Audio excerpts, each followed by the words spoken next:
All right, guys, welcome in. A couple of things you probably noticed right out of the gate.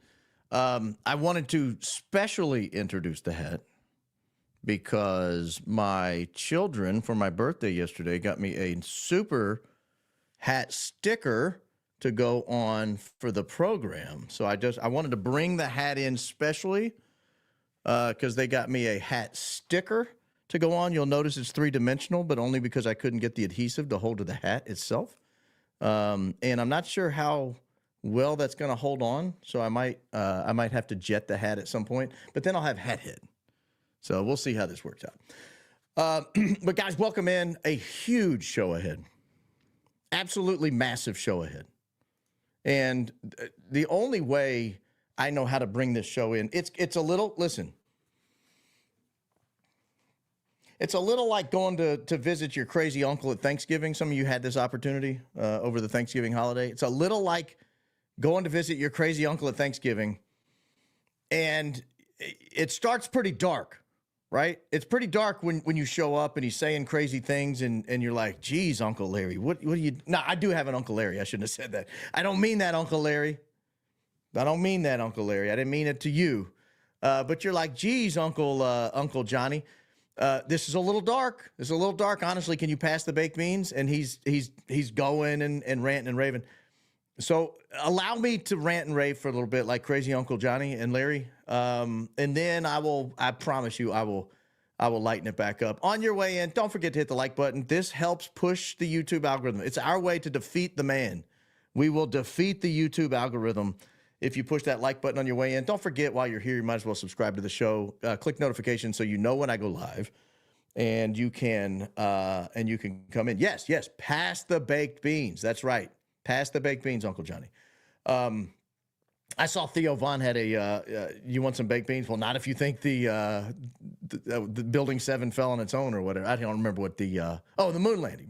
Pass the baked beans, but only if you don't believe in the moon landing. So yeah, it's a little dark. It's going to be a little dark on the open, but I promise you, I would never do you wrong. I'm going to get where I'm going. It's just going to take me a few minutes to get through frankly, a monologue I've had on hold waiting for the right moment. And today seems like a dark enough day to bring it out. After we do the monologue, I'm going to get to the Blake Neff statement. It was ludicrous. I heard Candace's take on it. It was muted. Mine will not be. Mine will not be. Candy, baby, can I call you Candy? Hey, Candace, can I call you Candy? Oh, I can't. Oh, Candace, baby. Can I go with you? Can I go with you? Because not that I don't trust you, not that I don't think you can handle it, but I've got so much to say to these people. I've got so much to say to these people, and you're going to hear part of it tonight. I don't want to tell you everything I'm going to say because she might call me up and say, "But Baron, do you want to go to Arizona?" And in which case I'm like, "Yeah, I do. I do want to go to Arizona. I do want to look these guys in the eye, and I do want to ask them a bunch of the questions I have in mind." Not that Candace can't do it. She's great. She's fantastic. She's held her own for over a decade in this business. But I want to cut those guys. I want to get them. So I'll give you a piece of that today as well. But first, let me get to the monologue. And there's a couple other stories I just have to get to because they're hanging out here, and at some point I have to cover them or I'm going to lose them. They're not evergreen. At some point I have to get to them. So happy birthday to me. That was yesterday. I turned old. I jokingly tell people I have Oscar Liggins disease, OLD. That's what makes your shoulders hurt. That's what makes your left hip hurt when you're working out, when you have trouble squatting below parallel because you have Oscar Liggins disease. I can't help it. That's what it is. All right, let me get to the monologue here. Donald Trump. Donald Trump famously came down that golden escalator June 16, 2015, to announce his unprecedented and historic run for the presidency. Donald Trump turned 69 years old 2 days before that speech. I was a 35-year-old when I watched that speech. I watched it live from my office in a little political consulting shop in Alabama. I turned 46 years old yesterday. If Donald Trump serves out the remainder of his second term, he'll be 82 when he leaves office. And for what it's worth, I'll be 49. But what will have transpired by then will be 13 years of nonstop Trumpism dominating American politics. Since he entered the race in 2015, Donald Trump has been, without a doubt, the most dominating person to hold the office in decades, maybe centuries.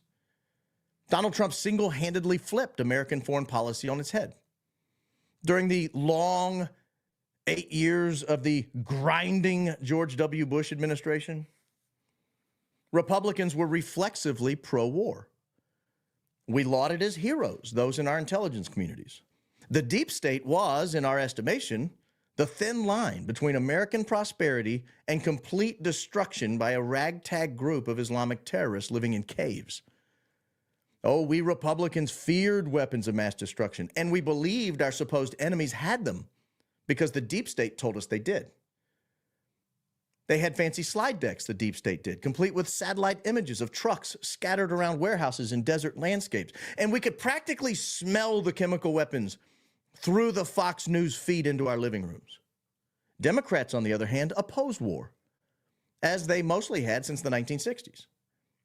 And the hippies, who came of age strongly opposed to Vietnam, felt quite at home in a Democrat Party that was, at least in rhetoric, strongly opposed to wars in Iraq and the greater Middle East. Oh, and how the Democrats despised the intelligence communities during the Bush era. They screeched about how Colin Powell was lying when he said Iraq had weapons of mass destruction. Turns out they were right about that. He was lying, but that's not the point of this monologue. The point is that the parties switched sides when Trump came to power. Trump, he told us, opposed the Iraq war and hated war in general. As somewhat of a pacifist myself, it's one of the primary reasons I began liking Trump during the 2016 campaign. Other Republicans liked Trump's domestic and fiscal policies and began just liking Donald Trump in general, so most of them developed a distaste for war as a side effect. Democrats now love the war in Ukraine, for example, if for no other reason than because Trump and the Republicans don't love it. Republicans hated it in many cases because the Democrats loved it. It was the most circular pro-war, anti-war rivalry in modern politics. The intelligence communities most Republicans adored during the Bush years, they despised Trump. So we Republicans began despising those intelligence communities. Democrats, by contrast, despised Trump. So they switched sides and began loving the intelligence communities. The flipping and flopping of the parties on all things military and intelligence was at that point complete. The balance has been mostly able to be maintained because Obama got the U.S. involved in a lot of wars, and Donald Trump mostly was able to avoid or end them. Democrats then safely could remain pro-war without having to support Donald Trump during a war, and Republicans could remain anti-war without having to oppose Donald Trump during a war. It was neat, it was tidy, it was effective. And it's at risk of coming undone. The limited strikes on Iranian nuclear facilities in June tested Trump's ability to remain overwhelmingly popular with his base, no matter what he does. It was the first real fracture he faced. Because U.S. involvement to date was a single hours-long mission that dropped a few bombs on a few targets and then ended before most people knew it began, Trump mostly got a pass from his supporters. But with the closing of Venezuelan airspace this week and rumblings of a massive military incursion into Venezuela under the guise of the war on drugs, Trump risks a complete collapse of support before even the first year of his final term is complete. Sure, drugs are a problem. They've always been a problem. They've been a problem since before I was born in the 1970s. But as long as I've been alive, I've not heard one person seriously identify Venezuela as even a minor contributor to America's drug epidemic. Mexico? Sure. Colombia? Of course. Ecuador? I'll give it to you. Venezuela? No. Not only no, but it doesn't even make sense that it could be yes. Geographically, it doesn't make sense. Historically, it doesn't make sense. Economically, agriculturally, it doesn't make sense. No one I've talked to is buying it. What are we buying? Well, Venezuela sits upon the world's largest proven oil reserves. At their present rate of production, Venezuela sits upon 885 years of oil. Saudi Arabia is second, and Iran is third. The Saudis are mostly on our side, but we know how many of our allies are salivating at the possibility of a war with number 3 Iran. For the record, number 4 is Iraq, We already invaded them. And for what it's worth, Russia has the 8th largest proven oil reserves, and we've sort of been at war with them for the last several years. Remember Libya? We toppled their government in 2013. They're 10th on the list of highest oil reserves. And don't forget about this weird new push to protect the Christians in Nigeria, of all places. I'm sure the fact that Nigeria has the world's 11th largest oil reserves has nothing at all to do with this sudden desire to intervene militarily in Nigeria. And so a quick recap, the list of countries with the world's largest proven oil reserves. We're about to go to war with number 1. We militarily struck number 3 in June, and our greatest ally is salivating at the possibility of going to war with number 3. And number 4, we toppled in 2006. And we've sort of been at war with number 8 for the last 3 years. We toppled number 10 in 2013. And there's a propaganda push underway to get us into war with number 11. That's 6 of the top 11 countries in proven oil reserves. Considering the United States is in the top 11, that means we've been at war with, or currently trying to garner public support to go to war, with 60% of the rest of that list. And for those who still don't see it, the only people on the list of the top 11 countries that we haven't been at war with or aren't ginning up support to go to war with are Canada, the United States, Saudi Arabia, UAE, and Kuwait. And Kuwait we famously liberated from Iraq in the 1990s. That's it. That's the whole list. It'll be interesting to see if Donald Trump can continue to balance competing interests of, on the one hand, appeasing bloodthirsty donors and insiders who are desperate to go to war, and on the other hand, maintaining his record of minimal military intervention and only when he deems it absolutely necessary. I myself am a fan of only putting American military lives at risk when other American civilian lives or the American homeland are at risk. Because I currently see no risk to American civilian lives in Venezuela, Iran, or Nigeria, I'm currently opposed to American military intervention in all 3 countries. As with all military actions, I keep an open mind and am willing to be convinced otherwise.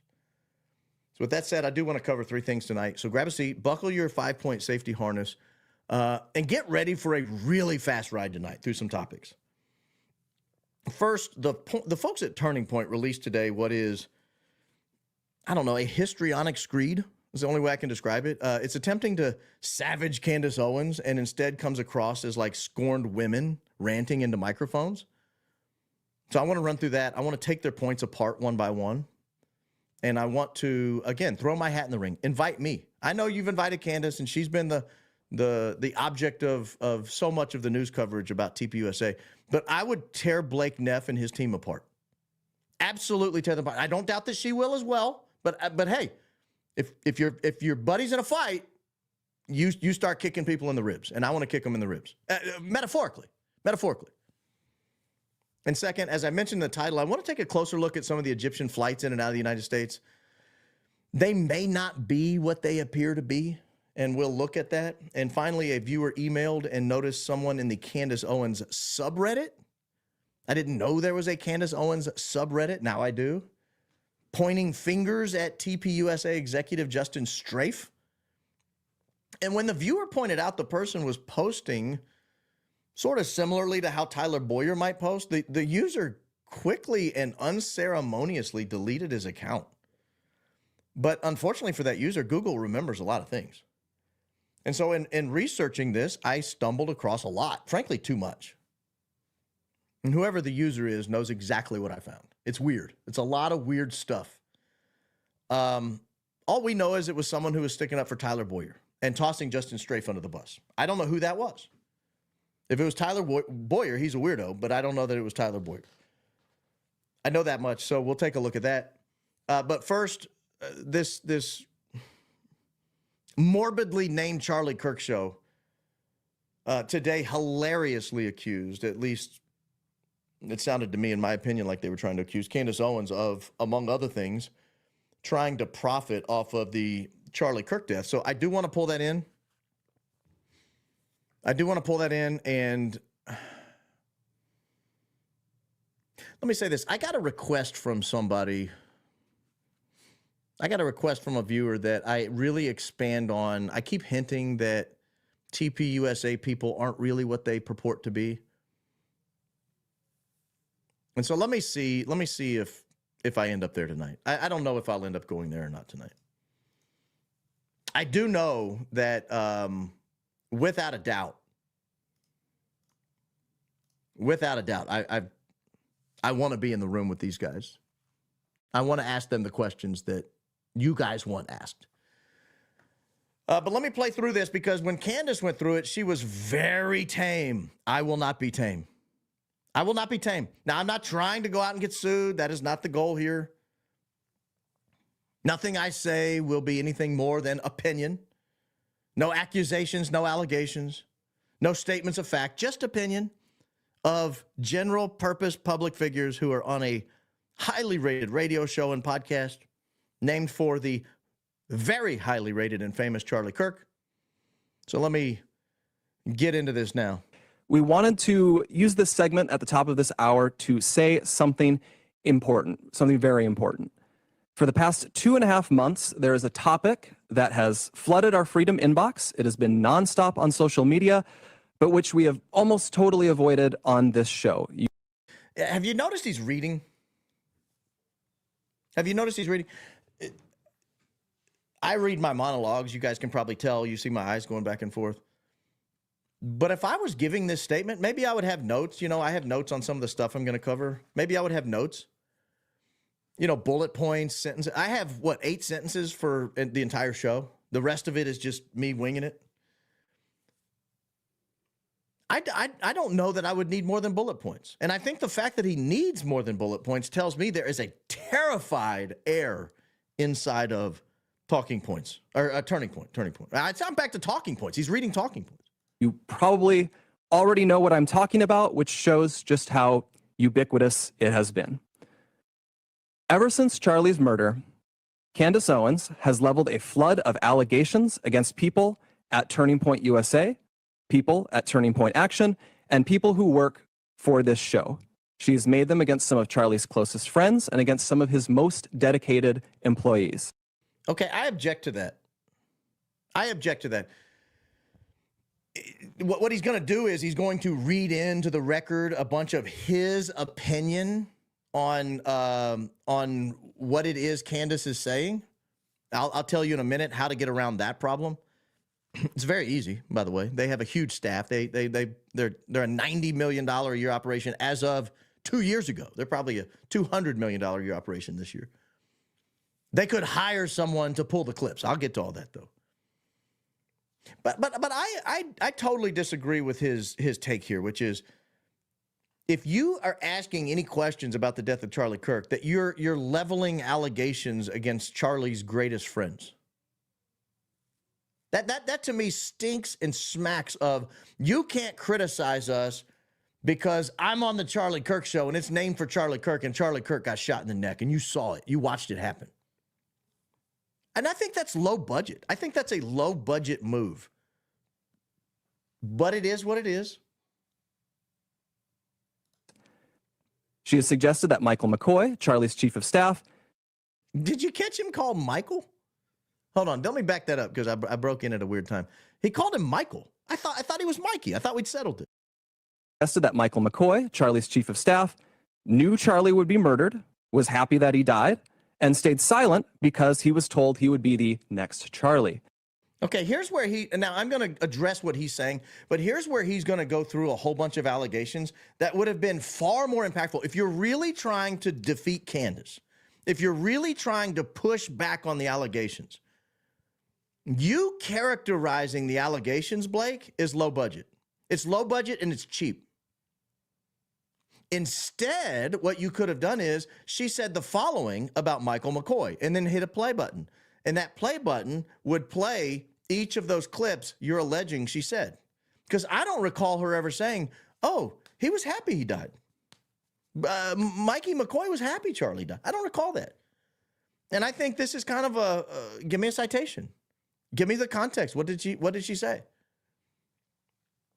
And you could even, because you have a $90 million a year operation, complete with producers and fancy camera work and frankly, some great backlighting. I forgot to turn my backlighting on before I came on tonight, so it's a little dark and dreary back there. They did not forget. No, not Talking Point or Turning Point. They never forget the backlighting. That place looks phenomenal. A weird little shadows on some of those pictures because they didn't position the backlighting correctly, but it looks great. They do own backlighting, and it's beautiful.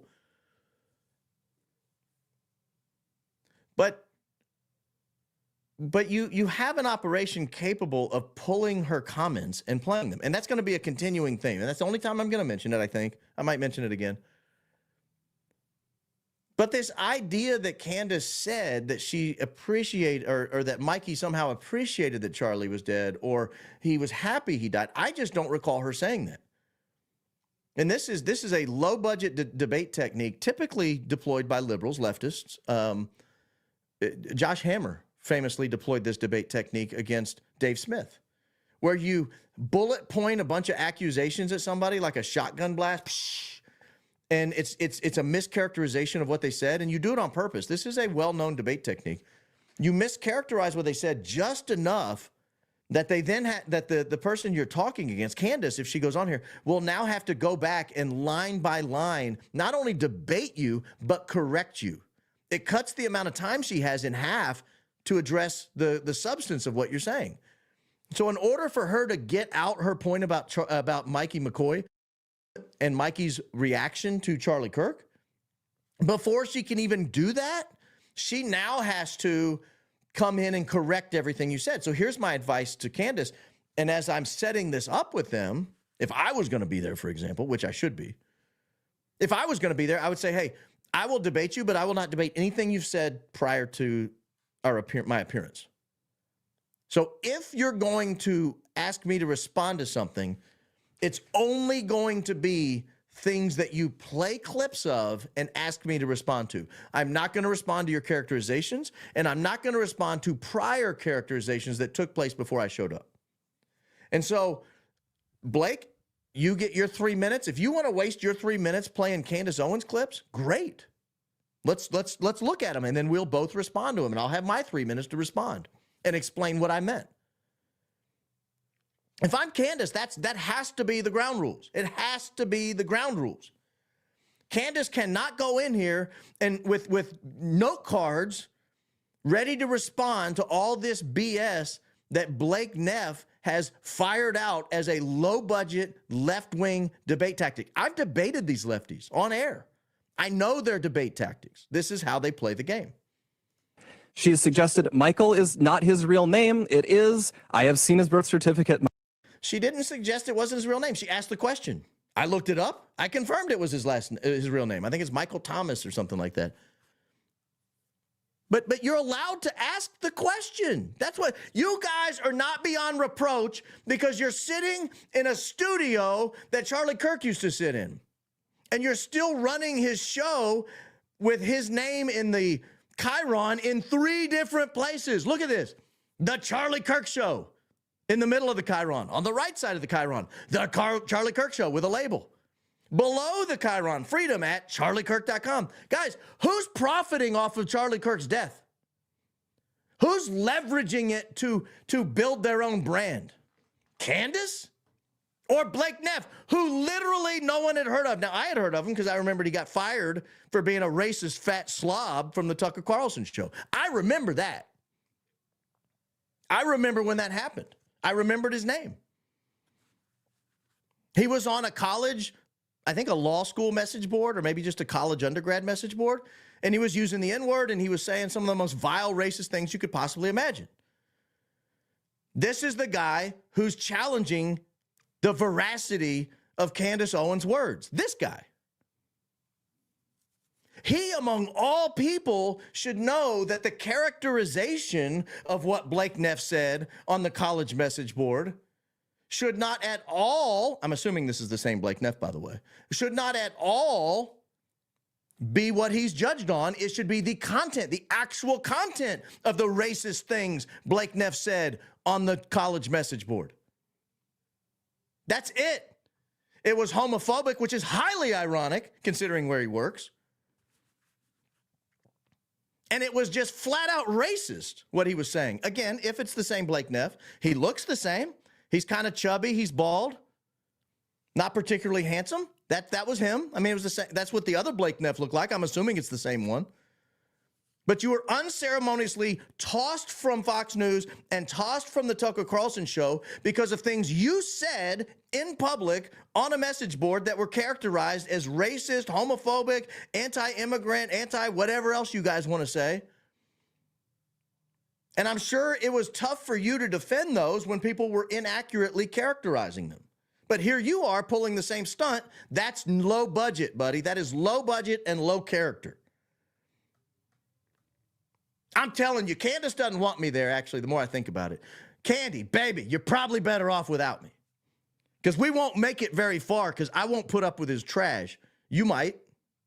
You might. You know what I ought to do one day? I ought to read Blake Neff's messages on that message board.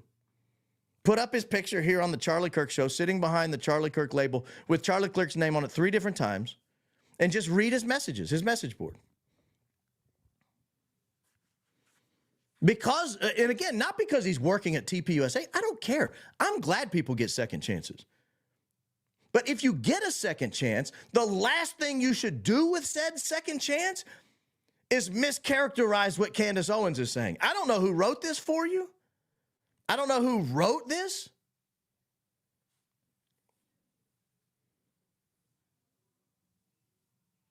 But you should have refused to read it. You should have said, no, I'm not going to read these gross mischaracterizations of what Candace Owens said. Let's either play the clips or have someone else do it. I'm not going to be your little chubby reader. Myself. She has called it suspicious that Mikey's wife, who works at Turning Point, helped plan the campus tour event where Charlie was murdered, which she didn't, by the way. She doesn't work on campus events. Why wouldn't you guys have just said it? This is what I don't understand. You guys sit in a veil of silence, a cone of silence for 2.5 months while everyone around you looks guilty as hell. Everyone around you looks so guilty. Every single person at TPUSA looks terrible right now. And you guys sit back and don't say anything, which is exactly what a guilty person would do. And then you get frustrated when people speculate as to what your silence might mean. Look, if Elizabeth McCoy, or is that her name? Eliza McCoy, whatever her name is. If she didn't work on campus events, that's an easy thing to knock out of the park real early. Just understand the fact that your show still says Charlie Kirk 3 times on the chyron directly in front of your unshapen, out-of-shape body.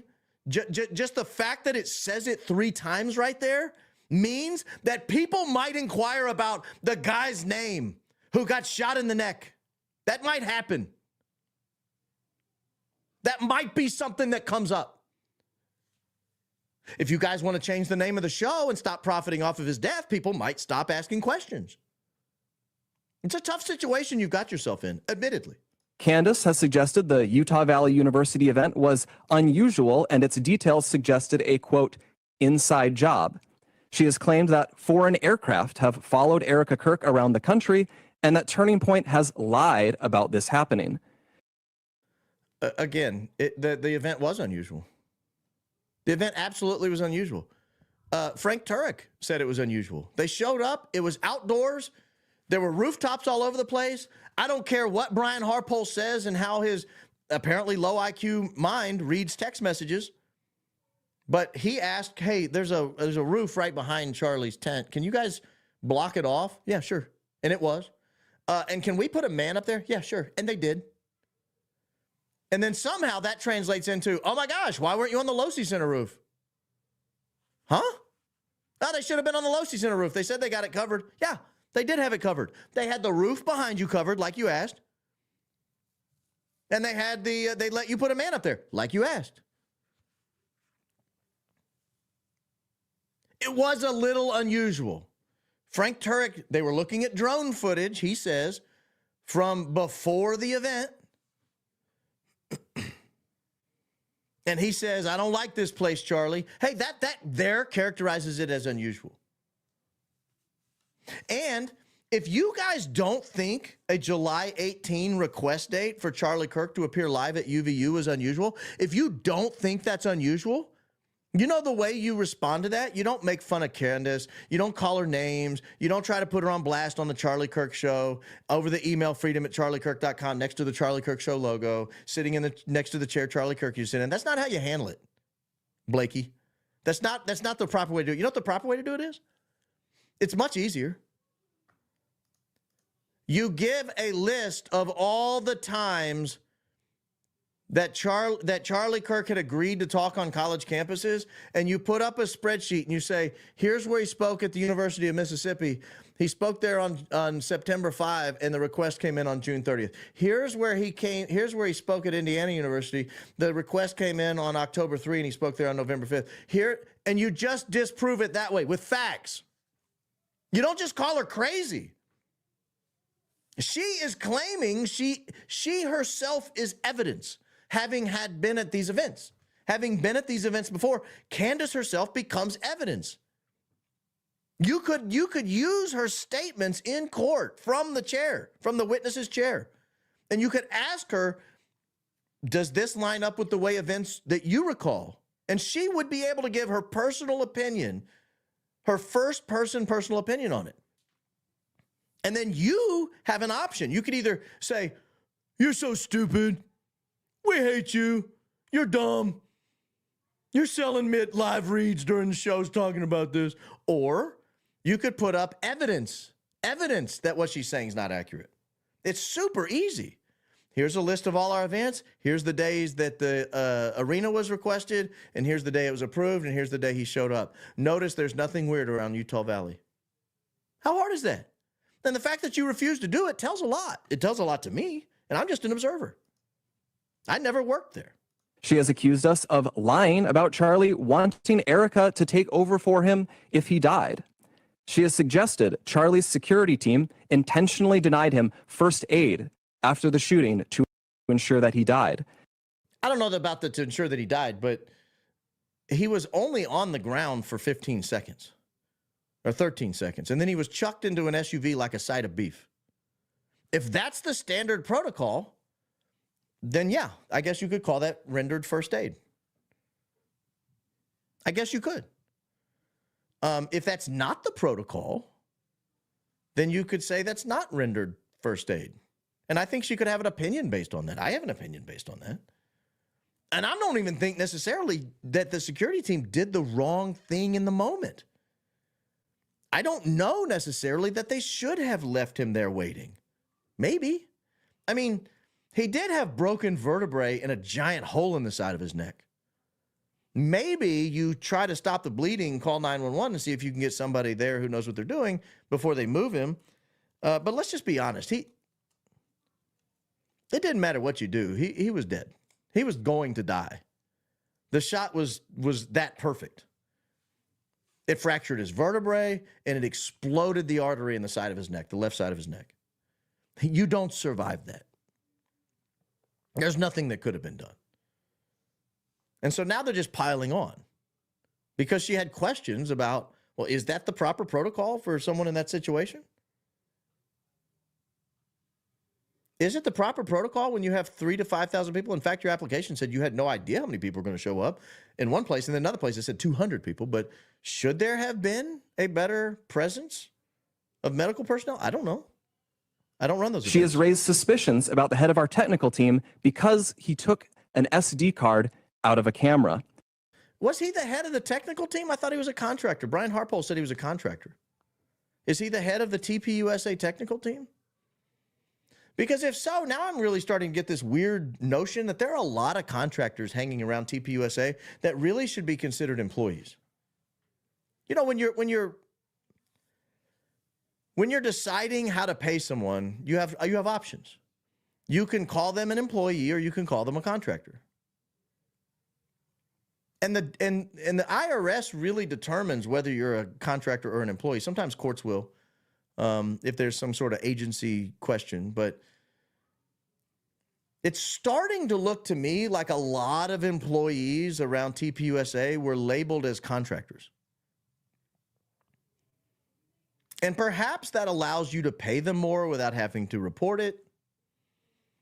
I don't know why they were that way. I don't know why they are listed as contractors, if he's the head of your technical team, now we're talking about Terrell Farnsworth, the guy who was taking selfies, frankly, while Charlie Kirk was being ushered to the SUV, Terrell Farnsworth is on a pile of pebbles behind a concrete barrier taking selfies, literally, like this, the camera towards him, and then every now and then he would turn it around to show Charlie Kirk, and then right back to him so he could say, he's dead. Like Greta Garbo. And yes, I chose Greta Garbo on purpose instead of like James Cagney.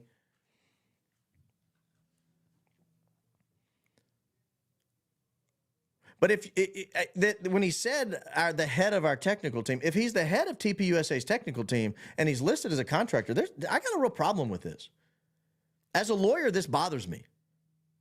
Because contractors set their own hours. They decide how the work is going to be done. You just hire them for an outcome. You don't dictate how it's done, the means of which it is accomplished. And especially a security team, maybe I want to know how it's going to be accomplished. Maybe I have some rules. Is this contractor, is he hang like Andrew Kolvet lives in Santa Barbara. Is he an employee or is he a contractor?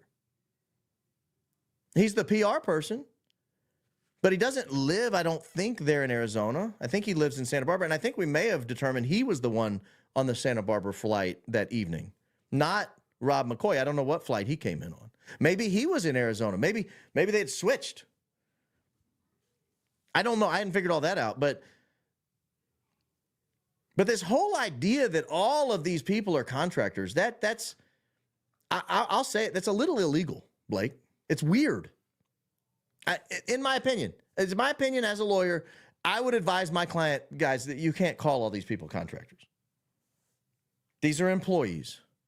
They have hours they have to work. They have obligations they have to do.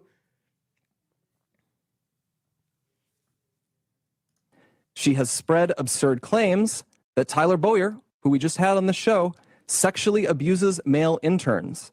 She has suggested that TPUSA faith-affiliated pastors, like theologian Frank Turek, who we'll have on in a moment, and Pastor Rob McCoy, are part of a military, quote, infiltration of Turning Point, either because they are veterans or because they have family members who are. Can we go back to Tyler Boyer for a second?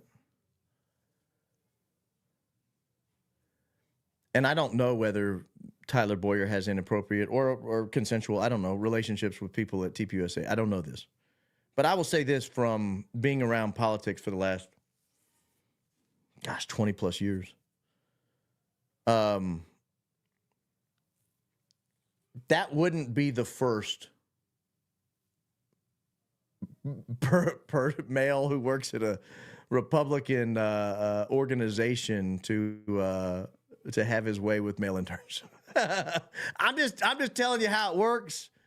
I said I didn't know if I was going to get into all this, but let me tell you a little. I'll do it as delicately as I can. There's a thing about Washington D.C. politics, Republican politics, but I think it happens on the Democrat side as well. I'm just not familiar with it because I don't work on the Democrat side, never have. But a whole lot of these offices, from congressional staffers, think tanks, policy organizations, people like TPUSA, and others. Here's the way they operate. And I think if the average Republican voter knew that the gayest place in America was like Republican offices and Republican interest groups in Washington, D.C., they'd be shocked. But there's a reason everybody that you know from TPUSA is an effeminate male who appears to be overpaid for his qualifications. Now, I'm not saying that all of them are closeted I'm not saying all that. But one could draw that conclusion as an opinion. And I don't think anybody would say, man, your opinion's weird. Where did you draw that from? I mean, just listen to Blake Neff reading. Listen to any of these people. This is how the game works in big boy politics. You bring somebody in who's closeted, or not, but typically, you overpay them, You inflate their salary and their title way above what they're worth. So you get a guy who didn't go to college or went to college and he's 18 to 22 years old, and if he went onto the free market, he might be worth $25,000 to $50,000. If he went to work at a bank, if he went to work at a grocery store chain, if he went to work at Home Depot, I don't know like what these guys would have done. There's a whole bunch of them at this shop and others. I mean, it's not unique to TPUSA.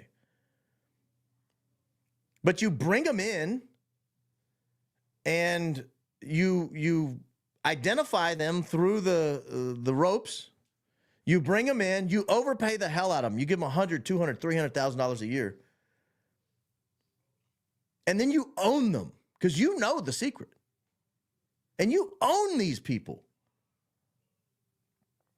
You can get them to do anything, legal or illegal. It's like the whole Hollywood thing. It's the same thing that happens in Hollywood. You bring in people who are compromised or are willing to be compromised to get a role. It's the same thing that happens in politics. You bring them in, they're compromised or they're willing to be compromised. You bring them in, you overpay them. Works in entertainment. You think, well, I'm not going to name anybody in particular. But you bring them in, you elevate them well above their payroll, their pay grade, what they're worth, and you own them. They'll never go against you, ever. They would get on a show with your name on it in 3 different places after you were shot in the neck, and they would call someone crazy for asking questions. But just as you look at politics, start looking at the people staffing all of these operations. Every one of them, start looking at them. They all fit the same characterization. They all fit the same pattern. They all fit the same profile.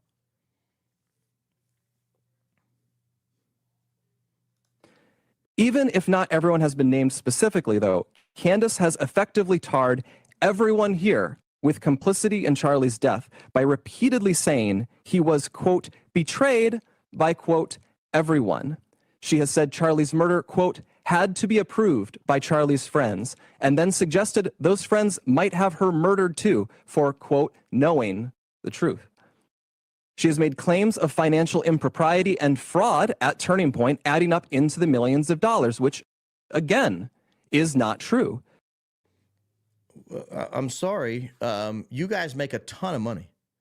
And you guys have employees on the payroll who are the sole members of LLCs who make millions more dollars siphoning off of donations to TPUSA. So billionaire donor, let's say Barron's a billionaire donor. Billionaire Barron comes in, he says, oh, I'd like to donate $5 million to TPUSA. You say, oh, yeah, don't make your check to TPUSA. Make it to, Jimmy's Fundraising LLC. Oh, okay, Jimmy's Fundraising LLC. And then they turn over a percentage to Charlie Kirk, his organization, TPUSA, and they hold back a percentage for raising the money. And in many cases, these are actual employees of TPUSA. Now, what are you being paid to do if not help TPUSA with your best efforts? I'm sorry. That looks terrible. And nobody knew it was happening until Charlie got shot. Nobody knew it was happening. It looks bad. It smells bad. It stinks. I hate it, but it's reality. Your books might have passed a GAAP audit. I don't even know if you're GAAP because you're nonprofit, but it might have passed an audit. But that doesn't mean there's 2 types of corruption. There's corruption, illegal corruption, and there's legal corruption. Legal corruption is like, a guy works for you and he's not worth 200 grand, but you pay him 200 grand because you're just trying to get him more money. I mean, is it illegal? No, it's legal. You're allowed to do it, but it's corrupt. It is legal corruption. Your donors don't realize you're overpaying someone because you can, because you've got this big pot of money and we can all have a big, a cash-gasm where we all steal the money and have a good time with it.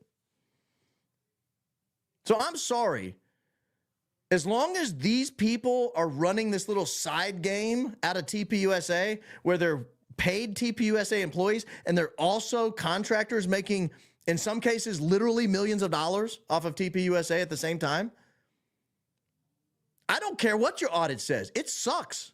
It sucks. That whole practice sucks.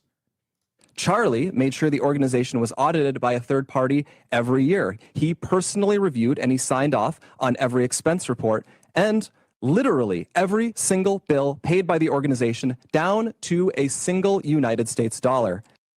Okay, and if, frankly, I'll be honest here, this is going to hurt some people. But if Charlie was aware that his employees were the sole single member LLCs that were taking the cut, then Charlie was in on it. That doesn't make it right.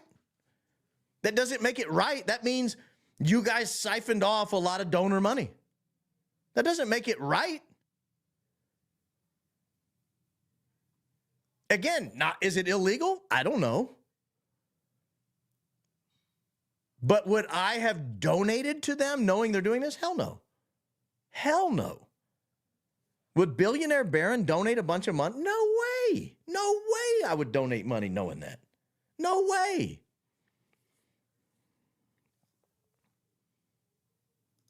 We have never missed a 990 deadline.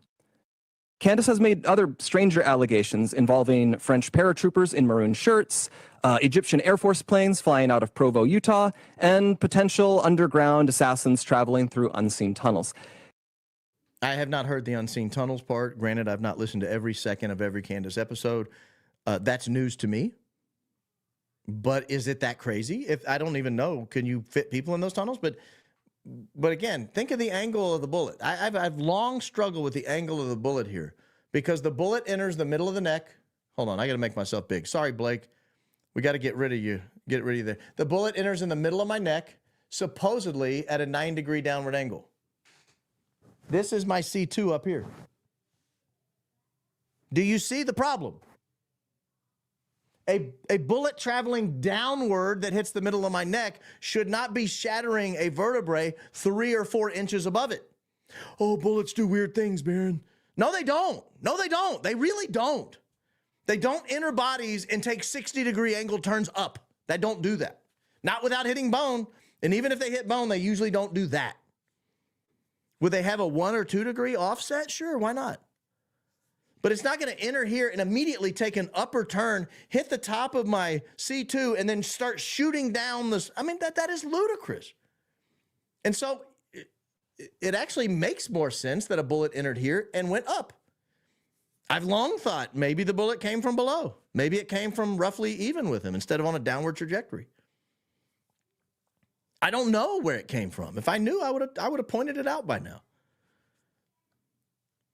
But the fact that she has these questions, when you guys have the footage that could put this to bed, show the footage. Blur them out if you have to. But show the footage of everything that was going on around them. You have it in like 4K and 8K, presumably like 120 frames a second or more. Show it.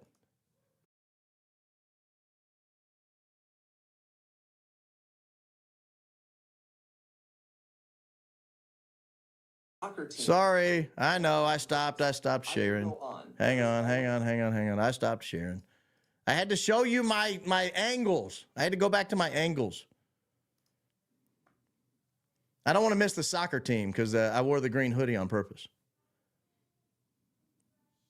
Soccer team for wearing hoodies. Utah Valley's soccer team for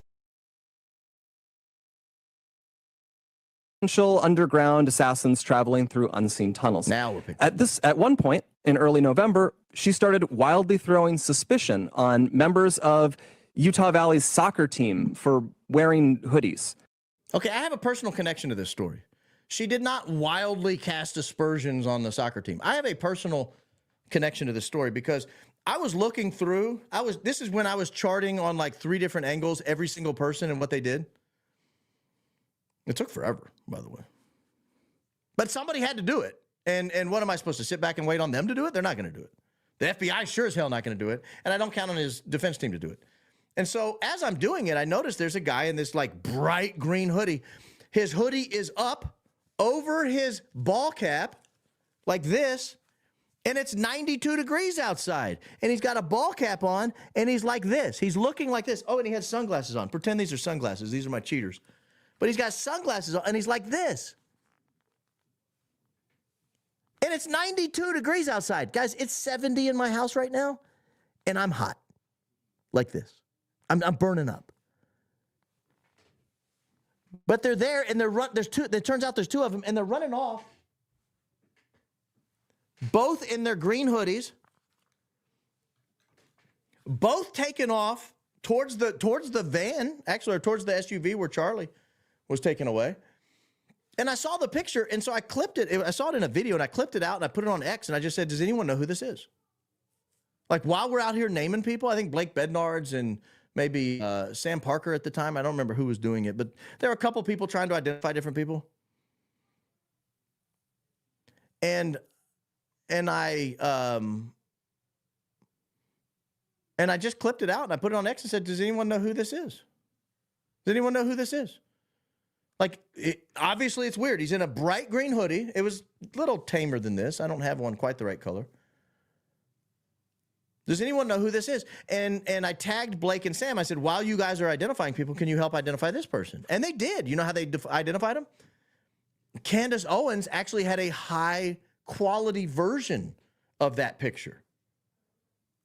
Or of a picture of them, and sent the picture, and you could see the guy's mustache, and you could kind of make out his facial features. He did have the hood up, but she had a very high quality image. And so she put it and said, I don't know who it is, but here's a better image of that person. Through that picture, someone recognized, said, hey, that's a soccer player. I know him.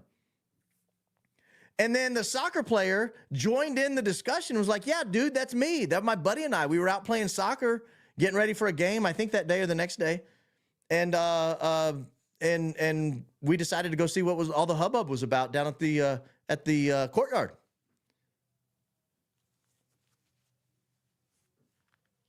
So that's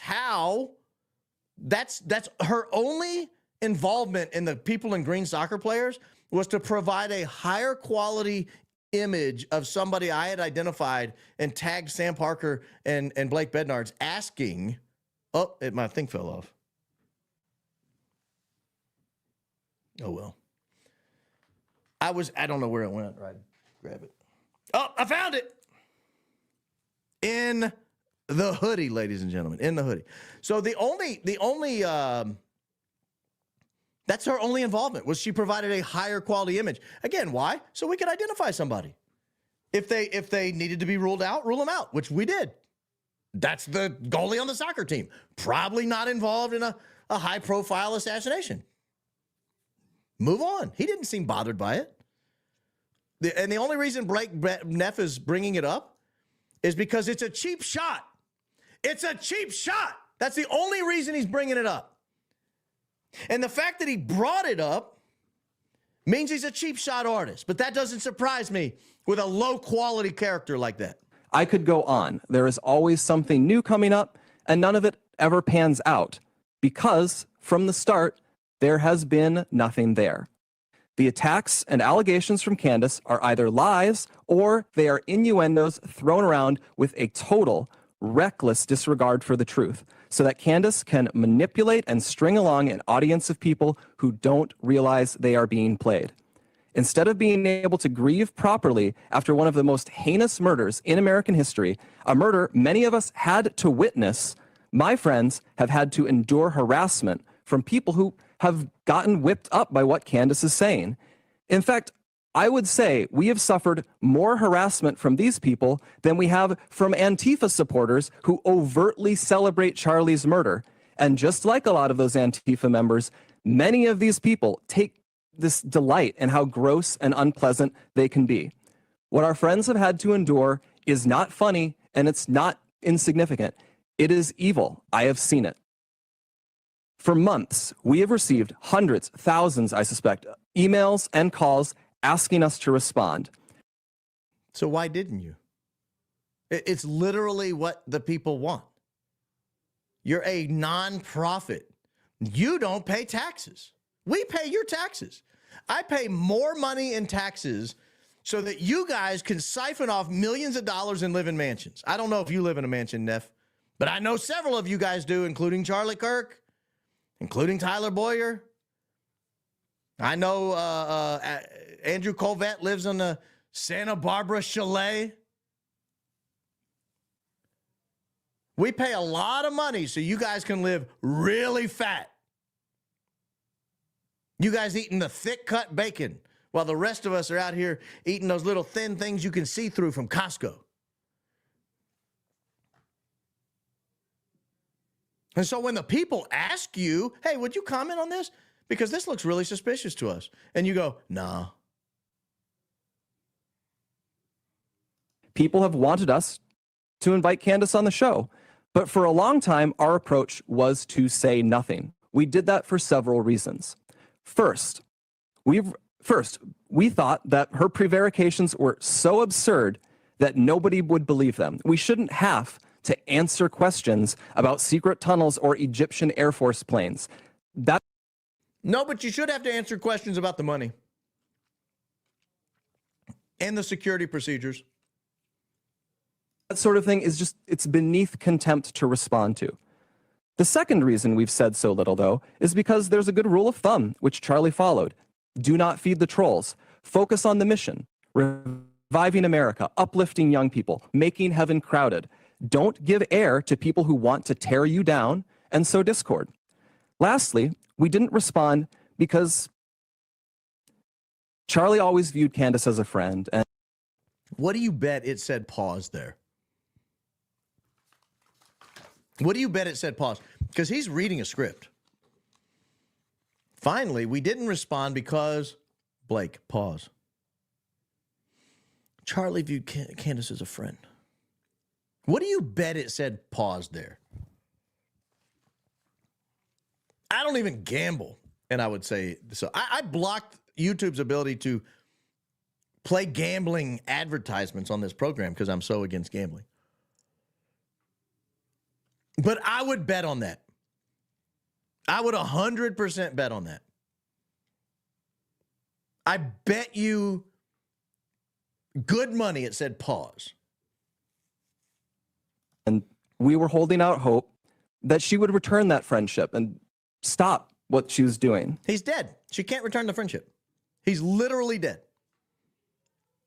He's literally dead. And he surrounded himself with you clowns.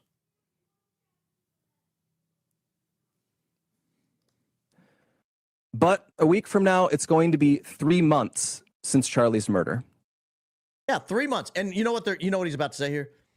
Well, it's been 3 months and you SOBs won't shut up. And so you got us backed into a corner because the future of TPUSA and our ability to continue making salaries well in excess of what we're worth depends on billionaire donors giving us pro-Israeli money so that we can try to brainwash college kids. And you little rascals won't stop messing with us in the comments on Instagram, in the comments on X, and the comments on YouTube. And so we're going to have to play ball because otherwise we're all going to go broke and have to get actual jobs. I mean, a friend of mine called these nonprofits white man's welfare, and that's what they are. These people will take millions of dollars out of a charity and then complain about welfare queens getting like $600 a month in EBT. You're not paying taxes. You're not paying taxes. Your organization is not paying taxes. We're paying more. I pay more taxes every single quarter because you're not paying taxes. And you guys make a lot of money. Some of you guys make more money than I do. I don't know what you make, Neff. Obviously don't make enough for a gym membership and a barber. I have no idea what you make, Neff. But I've seen some of the other salaries coming out of there. Millions of dollars going to the employees. Millions of dollars going to the employees. And you're mad because Candace is putting a spotlight on your organization, and it's stopping your ability to continue this grift. That's all this is. That's all this is. Candace has not changed her behavior. Candace won't shut the hell up so we can continue grifting off the taxpayer and off the billionaire donor class. That's what can I put it through the Neff translator? Continued to spread falsehoods about Charlie's friends, and she continues to concoct new ones about new people. She's using these falsehoods to enrich herself while dividing the conservative movement. I'm sorry, I can't let the enrich herself thing go until the salary of every one of you sons of biscuits is released, until I know what you make, every one of you. I cannot let it go that you're saying she's enriching herself. Because on the 990s we do have, you guys are making a ton of money. And the organization itself is bringing in like $85, $90 million a year. Plus, we learned there's 3 or 4 different organizations. And they're making money. And people are making salaries out of the different organizations. And you're going to get on to Candace? You're going to get on to Candace for making money? Are you kidding me? She pays taxes. She pays taxes. You don't pay taxes. Everything that comes into the Candace Owens show is taxed. Everything that comes into TPUSA is not taxed. Meaning we, the public, are welfaring you. You're welfare queens. And queens is not the wrong word there. An absolutely critical time for this country. And far too often, we here have heard from ordinary people, people who loved Charlie and who Charlie loved so much in return. You guys sold t-shirts at a memorial. It's a damn funeral. I've been to a lot of funerals. I've been to a lot of funerals. I've been to a lot of funerals. I have never seen a merch table. Come on, get your t-shirts over here. Get your t-shirts over here. We got Grandpa t-shirts. Grandpa Jones, he passed away. You can get the same t-shirt. The cool cigarette t-shirt he used to wear, you could wear the rest of your life. It's got our signature logo on the sleeve, Smith family, but Grandpa Jones, right there, cool t-shirts. I don't want to hear about grifter. I don't want to hear about what Candace is doing to profit, or you sold t-shirts at a funeral. I get 4 emails a day. Donate in honor of Charlie's memory. I don't want to hear it. I don't want to hear it, Neff. These people have expressed the worry that we are staying silent out of cowardice. That's because you're cowards. That's because you're cowards. That's why we're expressing worry that you're staying silent out of cowardice. Or as some sort of tacit admission that some of the attacks are true. Neither is the case. Our silence has never been, and it will never be, equal to complacency or approval. Still, we decided Charlie would not allow this to go on. Charlie was not a coward. Charlie was a fighter. Charlie would not allow someone to spread lies about the people closest to him with impunity. That's why he was saying he wanted to invite Candace to TPUSA events. That's why he invited Tucker Carlson. That's why he invited Dave Smith. That's why he invited Megyn Kelly. That's why they talked about Jeffrey Epstein. That's why they talked about Gaza. Because he wasn't a coward. And you know what it got him? A hole the size of a 50-cent piece in his artery. That's what it got him.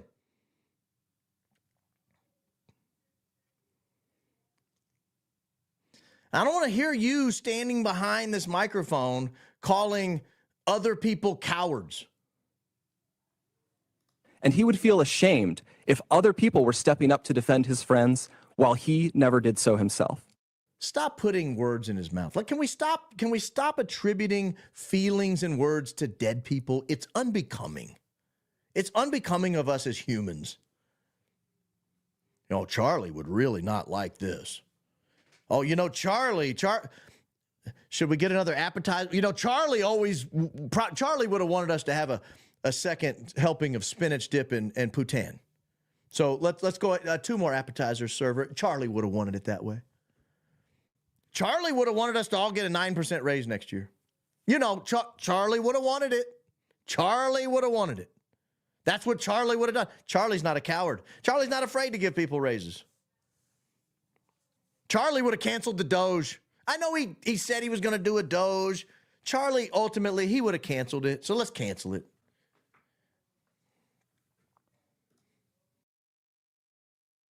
Candace has mentioned several times that the ball is in our court. So here's what is going to happen. In the near future, there will be a live stream here in Phoenix where we address in a clear and comprehensive way the claims and accusations, the false accusations that have been made against Charlie's family, friends, and the people here at Turning Point. I'm telling you, I want to go to this thing. I would love to be there. I would love to be there. It would have to have a ground rule, though, that anything you claim or anything you expect Candace to respond to must be played on the live stream. Must be played on the live stream. So if you're going to say Candace or show a clip of it on a PowerPoint, right? If you're going to say, well, Candace tweeted about some soccer play. Okay, show. What did she say? Oh, she showed a clearer picture and said, oh, if you're trying to identify somebody, here's a clearer picture. Yeah. Okay, next issue. Non-issue, next.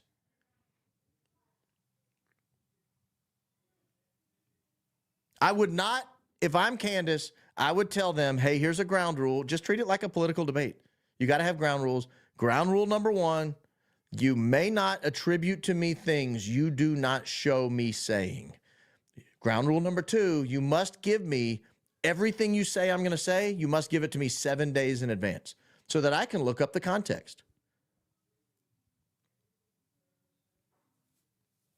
And then you can only use those things. You cannot use new things. Now, if you want to have rebuttal evidence, that's fine. If you anticipate I'm going to say this, and so you're going to rebut with that, but I need your rebuttal evidence too. And here's why I don't think they would agree to something like that. This isn't an honest attempt to get to the truth. This is only an attempt to destroy Candace Owens' credibility. We plan to walk through everything carefully and thoroughly. If Candace is available, we would sincerely welcome her participation in that live stream at our studio here in Phoenix. At this point, we believe the ball is back in her court. No, it's not. You know she's going to accept. She already did. Our motivation for doing this is not out of any obligation to Candace. It is about honoring Charlie. We feel a deep responsibility to protect his legacy, his work, and the truth. I feel that. I owe Charlie everything in my life. I feel it immensely. And that is why we feel compelled to speak clearly and openly now. We'll have more on this in the near future. We want to... Okay, and that's the end of it. And honestly, those are my thoughts. Like, those are my thoughts on Blake's speech. Now, that was an hour's worth of thoughts on a 7-minute clip. But I thought it was too important to just blow through it. It's entirely too important to blow through it. Because you got to understand the only reason they are doing this, the only reason they are even mentioning Charlie Kirk's death, the only reason they are inviting Candace on the program is because they are afraid that TPUSA is on the outs. It's going to collapse. All the support is going to be pulled, and they'll all have to go get actual jobs. That's it. There's no other explanation. Guys, I turned 46, and I must have just had a barrel of salt. I'm sorry if I'm salty. It will not happen again. It will not happen again. All right, where was I going to go next? I had 3 things I wanted to talk about. Let me pull my note. Oh, you're not going to want to miss this. I hope Ian's in the chat. I hope he's watching. I got an email And I have agreed to keep this person confidential. I got an email about these Egyptian planes. I was watching a live stream. Oh, I see someone said he's there. Good. You're going to want to see this, Ian. I was watching one of Ian's live streams, and he's covering these Egyptian planes, and he realizes, hey, the times don't match up. Like they say they're flying to Cairo, and then they turn the transponders off, or they lose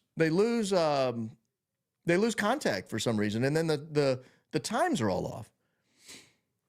You're going to love this. So there's a little intro. When we fly in and out of Israel, well, Israel, you say? Well, I thought we were talking about Cairo. This is a part of a back and forth email. When we fly out in and out of Israel, the United States Air Force uses Cairo as their cover location for all sensitive ops, even regionally, like out of Qatar. So they file the flight plan to Cairo, turn off transponders, and then actually fly in and out of Nevatim Air Force Base. Nevatim, Nevatim Air Force Base. That is in Israel. If they turn off the ADS-B, then fly to Nevatim, then fly on to Cairo and turn the transponder back on in Egyptian airspace, flight tracking software will fill in the gaps without registering the Israel stop, and it will look like they are just on a direct flight to Cairo. For almost every sensitive cargo mission, the USAF uses Nevatim Air Force Base, which is always a blackout on comms. I'll read that sentence again. For almost every sensitive cargo mission, the USAF uses Nevatim Air Force Base, which is always a blackout on comms. Flying blind in and out, no tracking, so they are often flying VFR in daylight hours missions. Ian, what time are these planes supposedly landing that are having the trouble with the timing? You had flights that you were having trouble reconciling the timing. Were those day flights or night flights? Sometimes they will even do a touch and go at Cairo if they think they're being monitored. Usually, it's a surprise to the Cairo air traffic control, these deviations and go-arounds. So they're being used for this, but not read in. That's interesting. USAF are able to turn their ADS-B off and Mode S2 so that the trips to Israel aren't captured on any flight data logs. They've been directed to do this since at least 2024 while flying in CENTCOM. In other parts of CENTCOM, this is at the commander's discretion, but if they're going to Nevatim Air Force Base, it's mandatory, especially if they're moving weapons, munitions, bombs, etc. into Israel. It occurred to me that the Cairo flights might not be to Cairo at all. So that's number one. So I need to get with Ian and say, hey, when are your flights that you're having trouble meshing the timeline? Because if those flights are daytime flights, and it looks to you like enough time would be that they could file their flight plan to Cairo, turn the transponder off, go past Cairo to Israel, land, unload cargo, get back up into Egyptian airspace, transponder back on, and then land in Cairo. Now you've got yourself an issue. Number two. That was number one. Number two. I noticed this. You have Egyptian planes, and they're going to LBG Airport in Paris instead of Charles de Gaulle Airport in Paris. This person noticed that as well. I also wanted to mention that the Paris airport being LBG instead of CDG, Charles de Gaulle, is, in my opinion, a big deal. That's a general aviation airport, the fourth kind of aircraft like you mentioned on your show. That means it has just FBOs, almost no security, and doesn't have commercial flights in or out. It is the Wild West.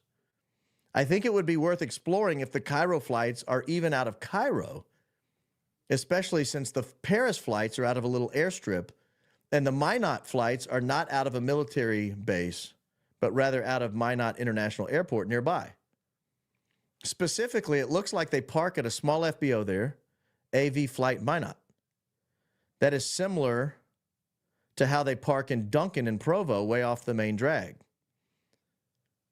Not many planes in or out from what I saw. I'm wondering if they are flying obscure FBOs to avoid scrutiny. This is very unusual for a foreign military, quote, unheard of. That's point two. So point one, the reason the timing may be off on Cairo is because they're not flying into Cairo at all. Or they are, but after they make a pit stop. Point two, hey, have you noticed they're landing at these little airstrips? This is a foreign military jet. A foreign military jet that the king of Egypt flies on, or the president of Egypt flies on. I don't know if they have a king. They got a pharaoh. What do they have over there these days? It's a president, right?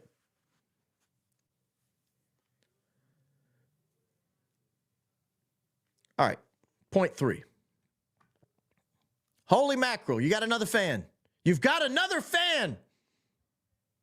I don't know if that's the same person that was going on about Ian liking tall guys with mustaches. All right. The standard operating procedure, this is number three, for all foreign military personnel is that they be escorted on and off any U.S. airfield they fly into. Like they deplane and get directly onto a bus that has escorts for their entire stay. This is true of any foreign military. I've got to skip some of this so as not to out this person. Hold on. The only guys who don't seem to have the same rules seem to be Israelis. We are never sure how they get in or out, and they don't always have escorts. They operate on U.S. soil as they wish. In 2023, Israel and the United States lifted the IDF travel restrictions into and out of the United States. Since October 19, 2023, they have been able to fly any nation or friendly commercial partners into the U.S. without a visa for up to 90 days. My conclusion, I get the feeling Egypt might be a cover. It would be a very smart way for Israel to do whatever they want in the U.S. without oversight. So that's the next point. And here's the final point, and then I'm going to pull up some regulations that I think would put us on the path to finding here. So this information is coming from an email. I know people jump in and out of live streams. This is coming from an email of somebody who knows these things. Last point here. Any foreign military aircraft should be using a military base or joint base for U.S. travel. In Wilmington, for example, they should be in and out of Dover, not ILG. They should be in and out of Minot Air Force Base, not AV Flight at Minot Airport. These are not joint use airfields. Even then, if they're foreign diplomats, they need to use joint use airfields with a diplomatic clearance and have an MLAND number. This would appear to be something else. I cannot tell you how alarmed I am this is happening. And there's some other stuff, but I don't want to give away anything that would give away who that person is. So here's and I'm going to pull up something that I think should, if anybody's enterprising and wants to file such things. Oh my gosh, are you really? You're seeing gambling ads as you watch? Ugh, you shouldn't be. I blocked them. Let me pull up, where is it? I'm going to pull up a regulation and read through this. This will give us an idea. Now, this is a little cap and gown. This is a little nerdy stuff here. But this is going to give us an idea of why these Egyptian flights are so much more devastatingly scary than what we think we already know. This is the diplomatic aircraft clearance procedures for foreign state aircraft to operate in United States national airspace. This is a law. This is not a suggestion. If you want to fly a foreign aircraft into the United States, a foreign government aircraft into the United States, this is the law you must follow. You must get, for example, a diplomatic clearance number. It has to be issued in advance by the U.S. Department of State. Let me blow this up a little bit here. There you go.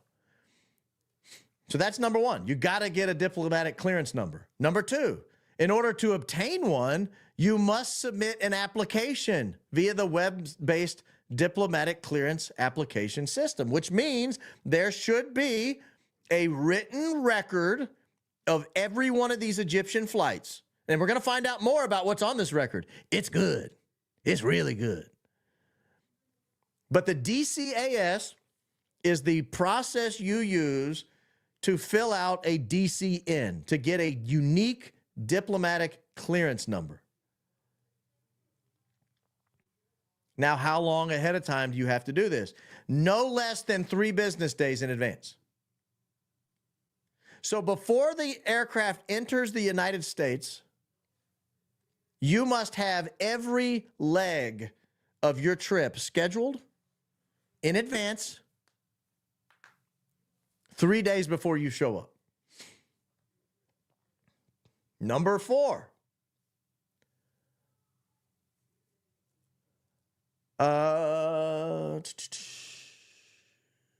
Yes. So you have to have a DCM for your arrival in the United States. And it has to be pretty accurate within 3 hours. Your movement within the United States. So if you fly into Minot and then go to Provo and then go to Lincoln and go to Wichita and then go to Delaware and then fly out, your DCN must have that movement within the United States. And it must be amended if you change it.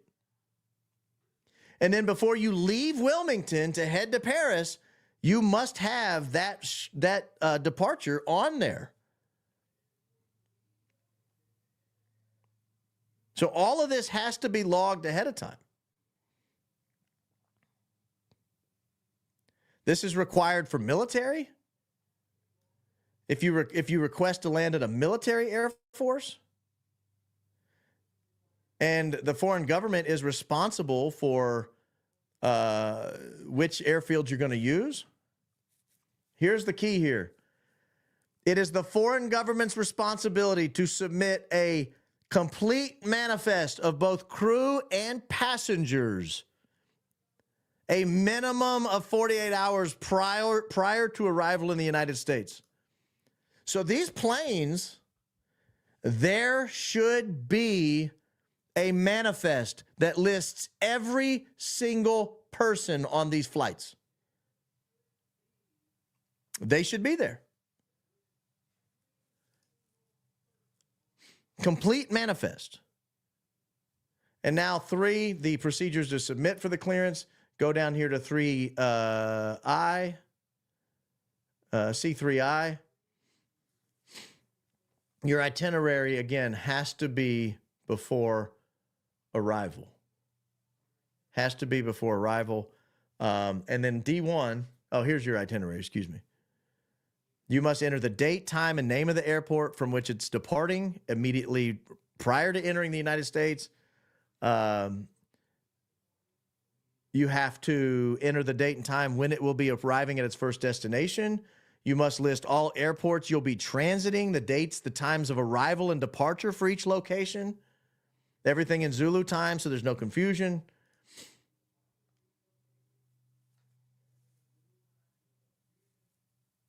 And then down here, D1, the clearance is valid only for this itinerary, which means you can't change it. You can't change your itinerary and then say, whoops. This is law, ladies and gentlemen. This is not a suggestion. This is not a polite request. This is not like when you go into the DMV to get your driver's license and they ask you to stand up against the wall on the left side. They can't arrest you if you stand on the right side. That's not how that works.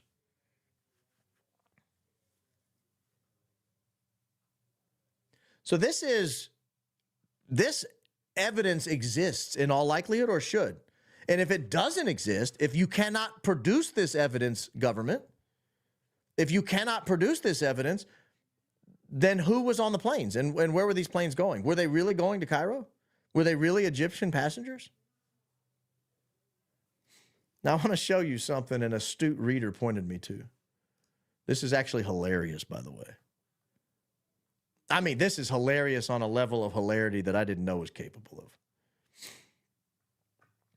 An astute viewer of this program sent me this picture. This is an actual Egyptian plane, one of the SU planes. I think this is SU, this isn't BTT. I think this is BTV, actually.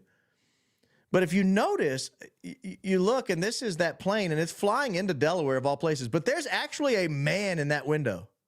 I'll zoom in just a second and get you a better look. But there's actually a man in that window. You see that?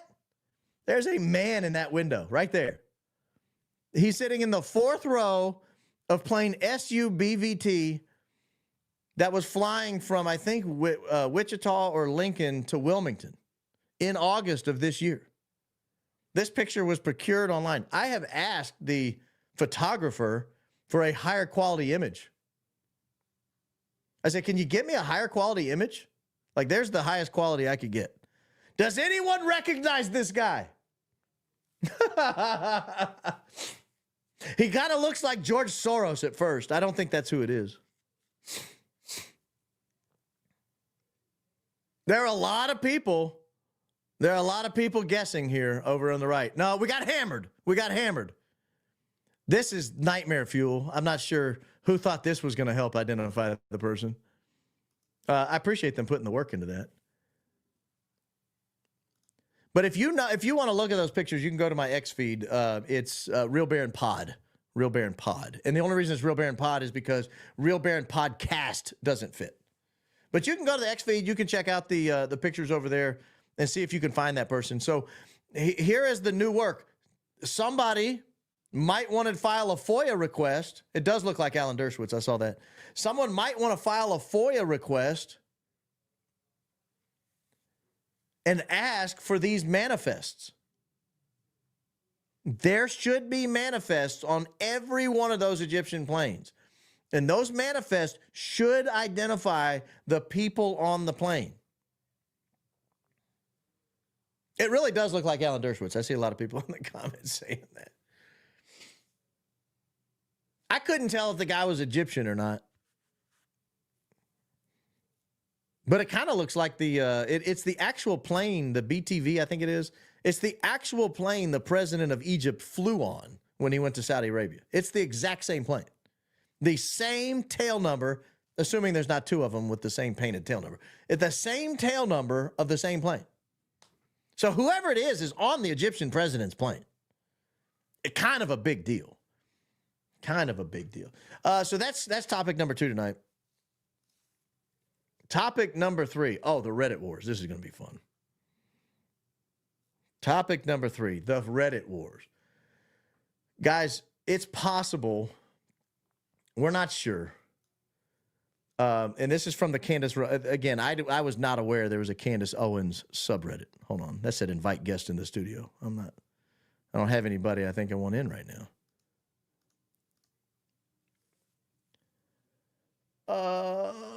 Yeah, I can share the whole thing. So if you look here, there is a user, a Reddit user, and the Reddit user's name is, let's see here, Empty Cricket. Empty Cricket. You can see that up here, Empty Cricket 7654. And it says Tyler and Andrew are not it. It's presumably talking about Tyler Boyer and Andrew Kolvet. Tyler and Andrew are not it. It's Justin S. I mean, just throw him under the bus, put it in gear, roll over him with all 4 wheels, into reverse, back over him with all 4 wheels. It's Justin S.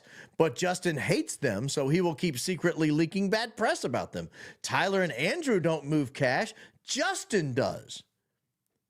That sounds like an insider to me. I don't know. I can't guarantee you that's an insider. I don't know who that person is. But that looks like an insider to me. Tyler and Andrew are not it. It's Justin S. And then someone else responds and says, someone responded to, excuse me. So if you following this one I'm about to read here, this second comment from the top, almost sounds like Justin's wife wrote this. This is again, Empty Cricket responding to someone who apparently is trying to blame Tyler and Andrew for something. And this Empty Cricket says, almost sounds like Justin's wife wrote this. Justin leaks stuff to get rid of people. Talking about Justin Strafe, I think the chief something officer of TPUSA. Justin and Amphil should be looked into. Now, Amphil is an interesting organization. American Philanthropic, I think is what it's called. They raise money for churches. They raise money for lots of nonprofits. Very few people actually have had the ability to touch Charlie's cash. Justin is one of them. Just sent his own company, Amphil, $8 million of TP funds, allegedly. I'm looking at just looks like he just sent $8.2435673 million over to Amphil, allegedly. Oh, I don't mean to out myself as a TPUSA executive insider. Now, these comments have since been deleted. These comments have since been deleted. And here's the person calling them out. Tyler, is that you? I never said Justin was innocent or shouldn't be looked into. I was talking about Tyler. The only thing I said about Justin was that he replaced Tyler after Tyler was demoted. You are suspiciously defensive of Tyler. You responded to me earlier defending Tyler and Andrew and insisting it's Justin, then weirdly deleted the comment. Clearly, you're Tyler. Now, I don't necessarily agree with that. I don't know that Tyler spends time on Reddit. I hope not. We got very important TPUSA business to tend to that is worth millions of dollars. Surely, the American taxpayer is not subsidizing TPUSA's millionaires to play around on Reddit all day. Far too important TPUSA business to tend to, boss. That's not us on Reddit. It ain't us. That's probably them. I don't know. But I mean, we maybe kind of know. I don't know if it's them. I don't even have an opinion. I think this person knows a lot about TPUSA finances. It'll be interesting when the 990 for this year eventually comes out 2 years from now. It'll be really interesting to see, was there $8 million transferred to Amphil? Because if so, now we know. And then we would definitely know that was an insider. I thought that was kind of funny, and you guys get a kick out of that. Hold, please. All right. One more quick hit here. I should have played this during the Blake Neff thing when I was going off about weird relationships at TPUSA. You guys tell me what's going on here. This is an old clip. This is when Megyn Kelly hosted the Charlie Kirk show a couple months ago. Andrew Kolvet here, the tall, dark, and handsome spokesperson. I want you to watch what he says and then look at the way Mikey looks at him at the end of it. That's all I'm going to say. I don't want to tee it up any more than that. I don't want to give the game away too much. But I want you to watch what Andrew Kolvet says in response to Megyn Kelly's question. And then look. I'll have faith. I'll stop the video. I'm not going to make you look quickly. You're not going to miss it if you stay tuned. For where this group is going. Well, and let me just add one more thing, and I want Mikey to chime in here as well. But in the immediate hours afterwards, Erica got a call from somebody very important. I'll leave that vague out of privacy, but she got a call from somebody very important. And the question was, what do you know? Sort of asking how much of what's going on behind the scenes and with the relationship, like, what do you know? And her reply back was, everything. Oh, I know everything. that's good. Are you looking at the Flintstone character there in the middle? What do you know? Everything.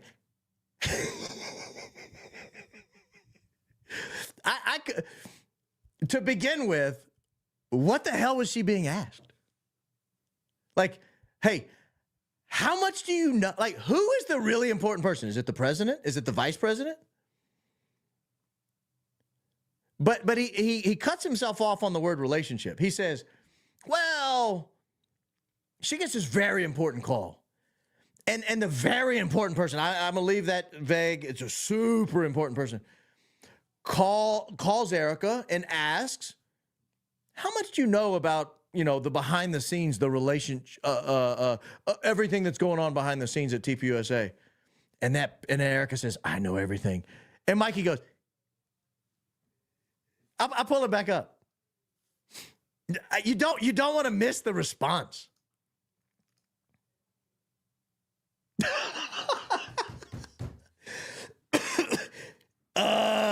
She knows everything. Hold on. You got to wait till it flashes to him. This is the best part. Oh, where did it go? Did I go back too far? Oh, man. Oh, here we go.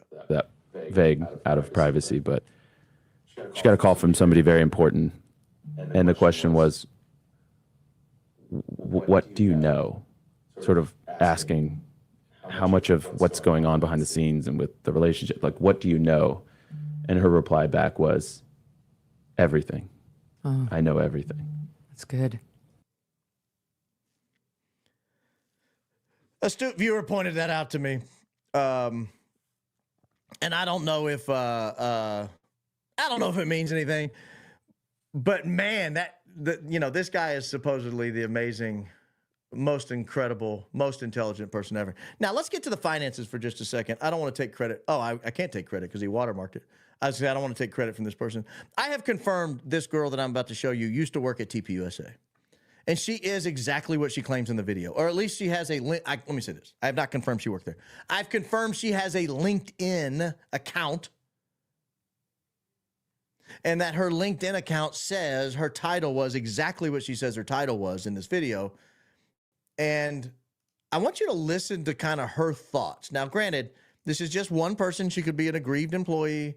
We have no idea. It's a short clip. I'm not going to play it's on 3.5 minutes. And I'm not even going to play the whole thing.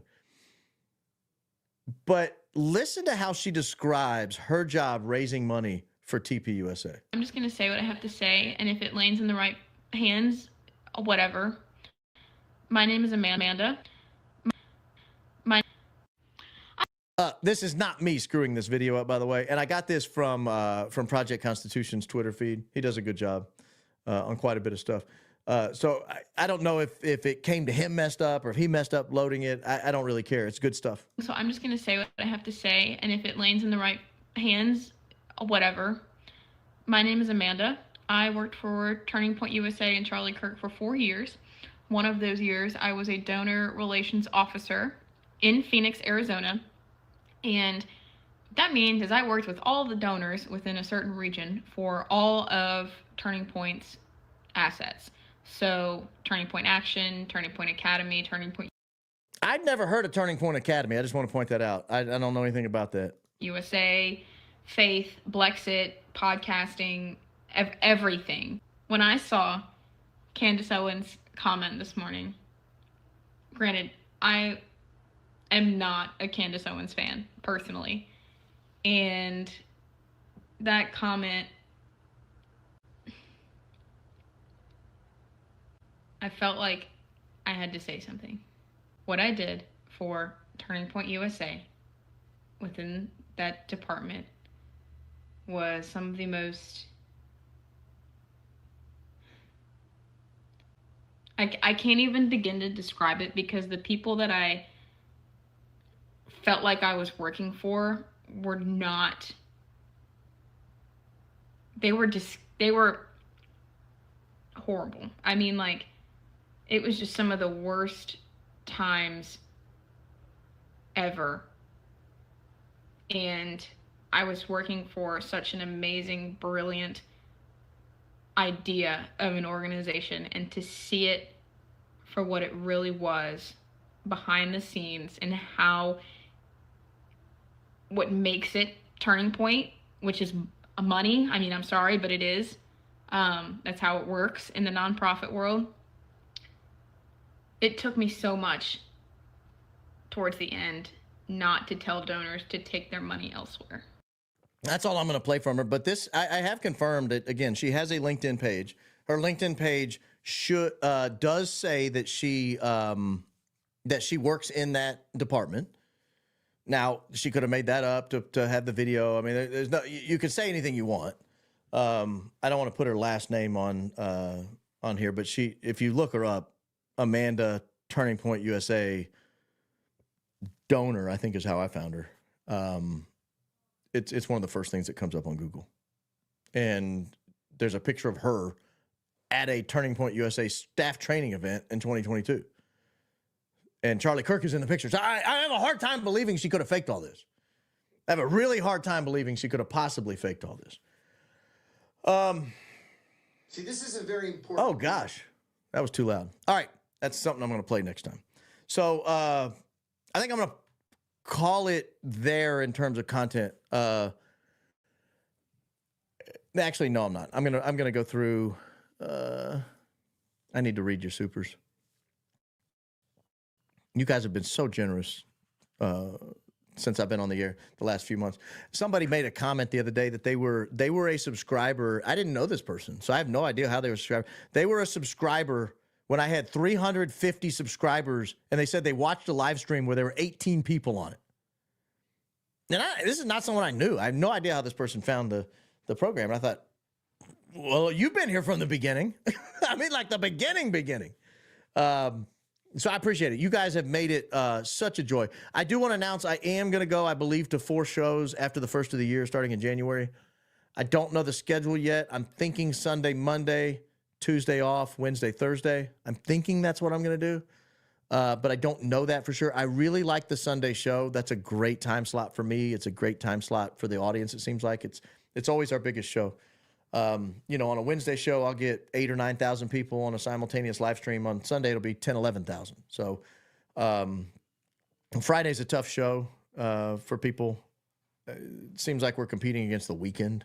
Not the artist, not the singer of The Weeknd, but the actual Friday, Saturday people going out getting hammered.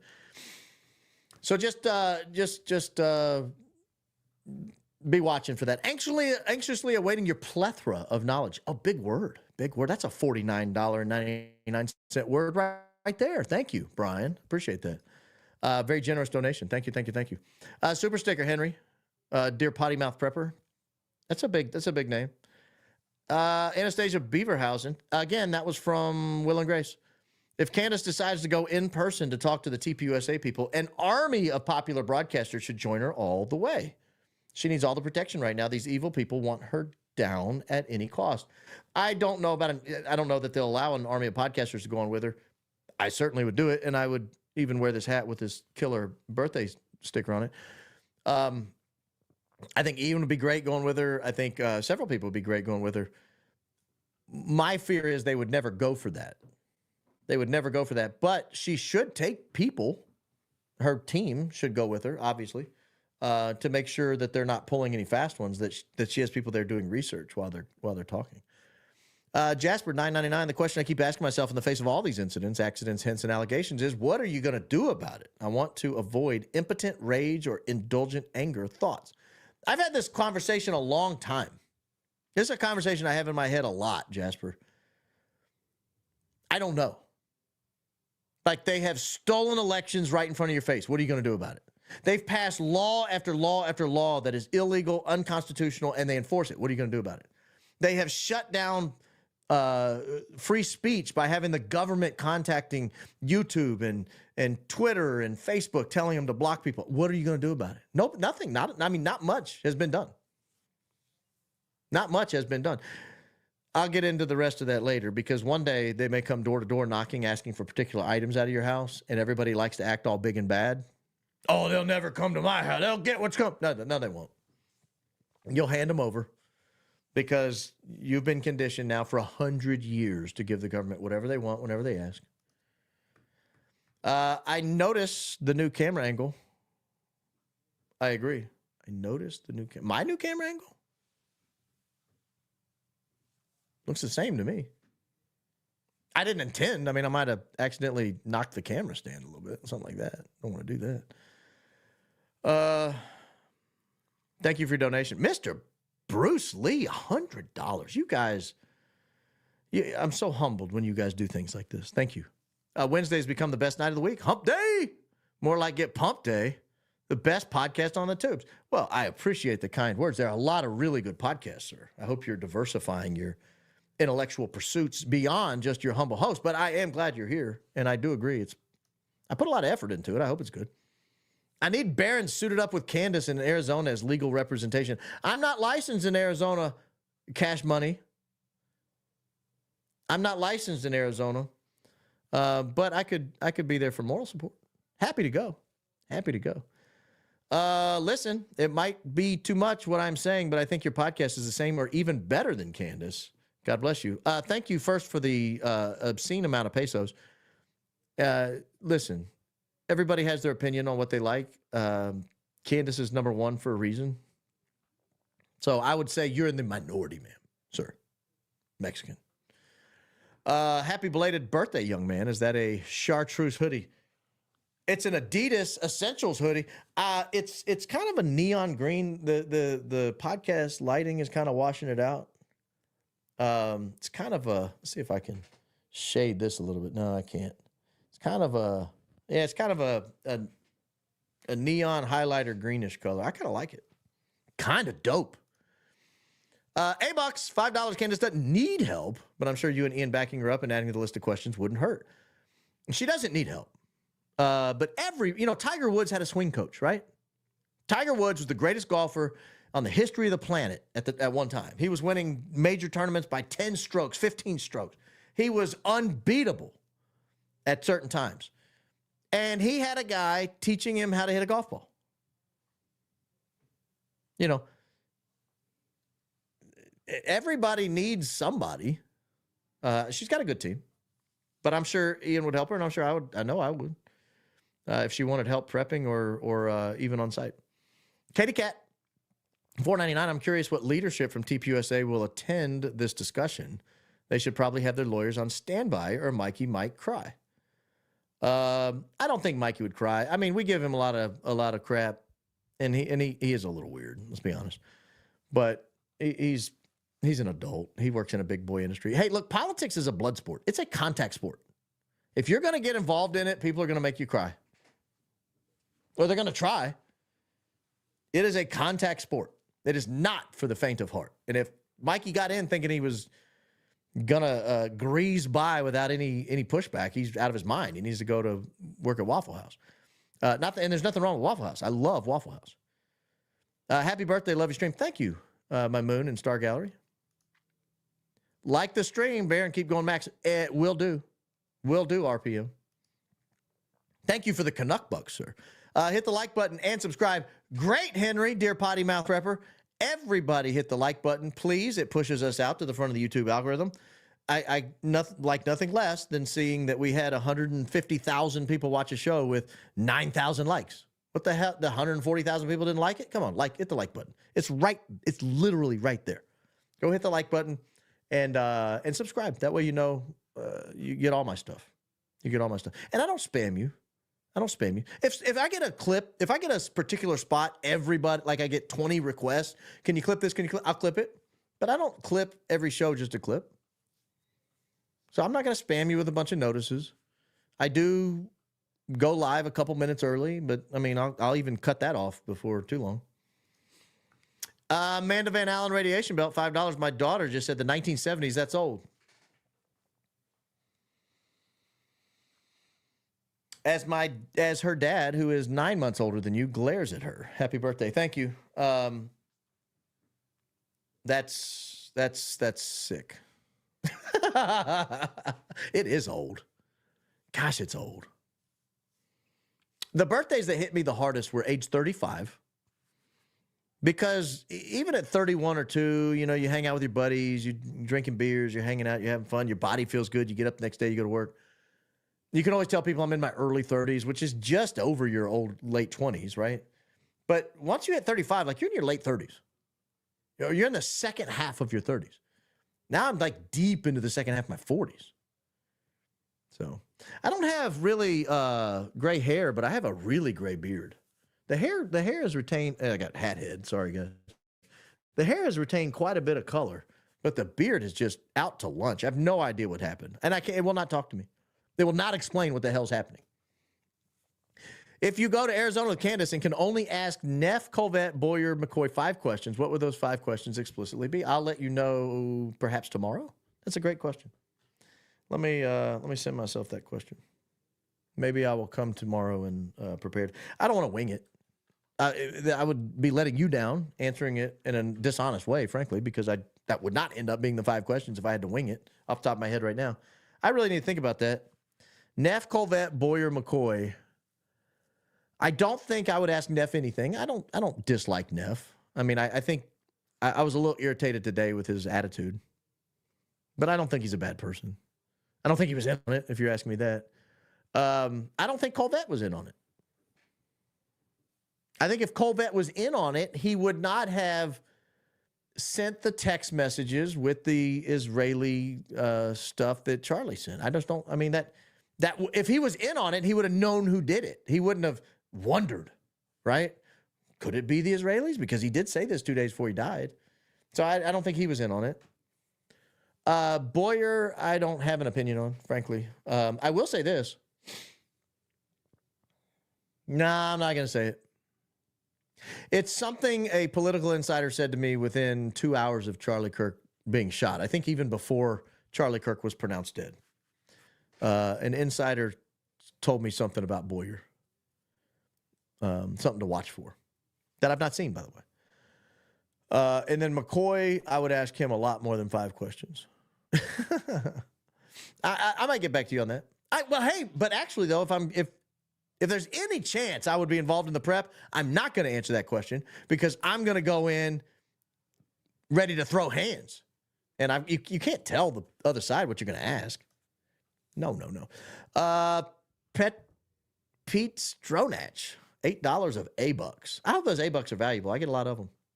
What time is it over there in Australia? It's got to be like, it might be the evening. Aren't they like 24 hours ahead or something? I don't know. Or 12 hours. Maybe it's morning. Good morning. Top of the day to you, A-Bucks. That's not a knife. They found that Venezuela, China, and Iran subverting elections for 20 years with Smartmatic Dominion, Emerald Robinson, and Laura Logan on Expat Burr. I've heard of that. I've not looked into it much, Mr. P.G. Whitaker II. I need to, because I believe it. You can't call her Candy because her mom won't let anyone call her a stripper's name. Now, that's not nice. That's not nice at all. I know 2 or 3 Candies, and none of them are remotely strippers. These are like the greatest little humble Christian women you'd ever meet. I mean, legitimately, like, I don't think they've ever said a cuss word, any of them, or drank like a drop of alcohol.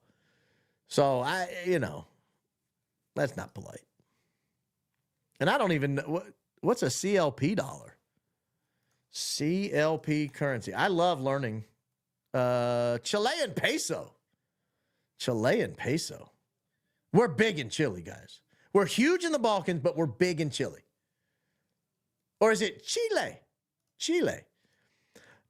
Curious Joel, $20. I previously commented under the handle Jolioli. I want an excuse to show off my new YouTube profile pic of Rob McCoy as a sailor man having a gay old time aboard the SS Flintstone. Happy late birthday, man. Gosh, that's a great looking icon. Rob McCoy as a sailor man having a gay time above the SS Flintstone. I mean, you hit the whole show. People are going to wonder about me, though, with this sticker. My kids got me this. I'm very proud of it. Okay, they always ask me to sneak in a word, and I can't remember what word I agreed to sneak in tonight. I think it was like, I can't tell you, then it won't work. Blake reads at a nice pace. Thought he might read at Blake next speed like he runs. Baron, if you're going to go anywhere, if you're going to go anywhere at all, go max. I will duly noted, sir. Yeah, Blake Neff reads much slower than he runs.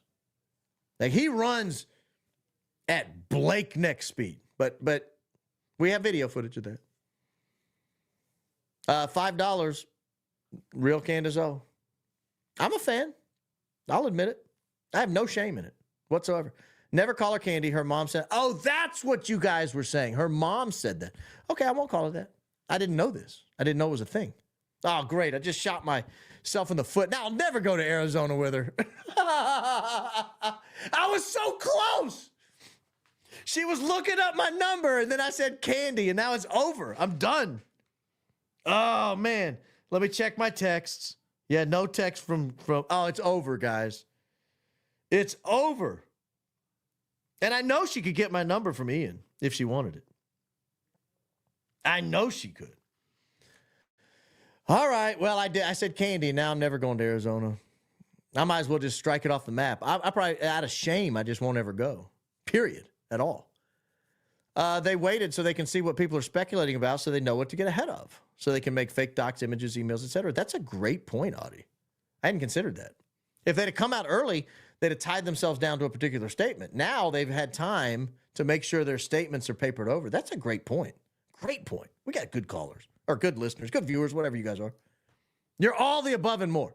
Oh, please read Breakneck Speed's posts. His self-righteous attitude tour is disgusting. He certainly is that way when he's reading prepared statements. I caught a strong whiff of that. I caught a very strong whiff of that. Just Heather. I'm just Baron. And those are just Canuck bucks. Thank you. Are you musical, playing the instruments? Smart people often are, and we find you to be pretty smart. Heard you make some comments in a previous video about jazz music, and it made us wonder. I was playing a guitar this morning to my son, but I would not say I'm good at it. I can play chords.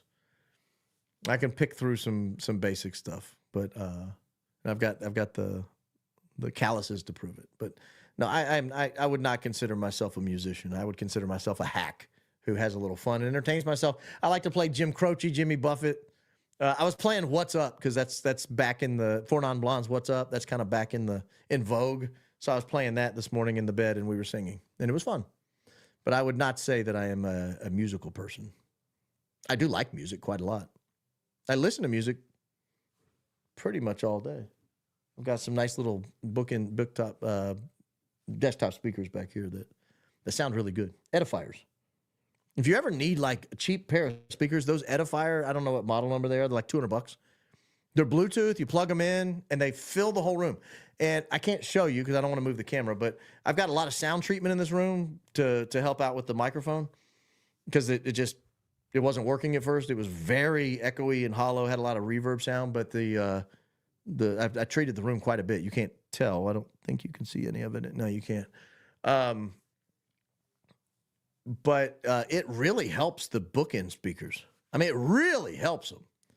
So if you buy them and you're in a room like this and you put just modest amount of sound treatment, you can really get your money's worth from them. So I love listening to music, and I like jazz. Jazz is okay. Blake Neff sounds like Alexis Wilkins, dumb, unprepared for the informed audience. That's your words, not mine. She has a habit of suing people with Cash's lawyers. My prediction, they'll try to wiggle out of the live stream after listening to Candace and Barron's responses tonight. I think that could happen. I think it could happen. Or they'll blame her and say, no, we're not agreeing to any rules. You just got to come on our show and get sabotaged, which would be really dumb of her, by the way. I don't think she would do that. I don't think she would do that at all. Good point, though. Happy birthday. We've been watching 2 weeks. Well, thank you. You've been watching since I was just 45. Thank you for going back. I enjoy watching you. Candace and Ian bring truth. Common sense is rare nowadays. Debbie. Common sense is too rare. Entirely too rare. So is the ability to talk off the cuff. Man, it's rare. When Candace meets with TPUSA, will it be with just Blake Neff, or will there be a gang of them? Will she be safe going to Arizona? Yeah, she'll be safe going to Arizona. I saw someone saying that she was faking the whole assassination threat because she went to Dollywood. I can't think of a safer place to be. Dollywood's awesome. It's fun. Fun for the whole family. You've got to go through security to get into the park. No one would have known she was going. So what are they going to like set up sniper nests in Dollywood? I mean, come on. Silly.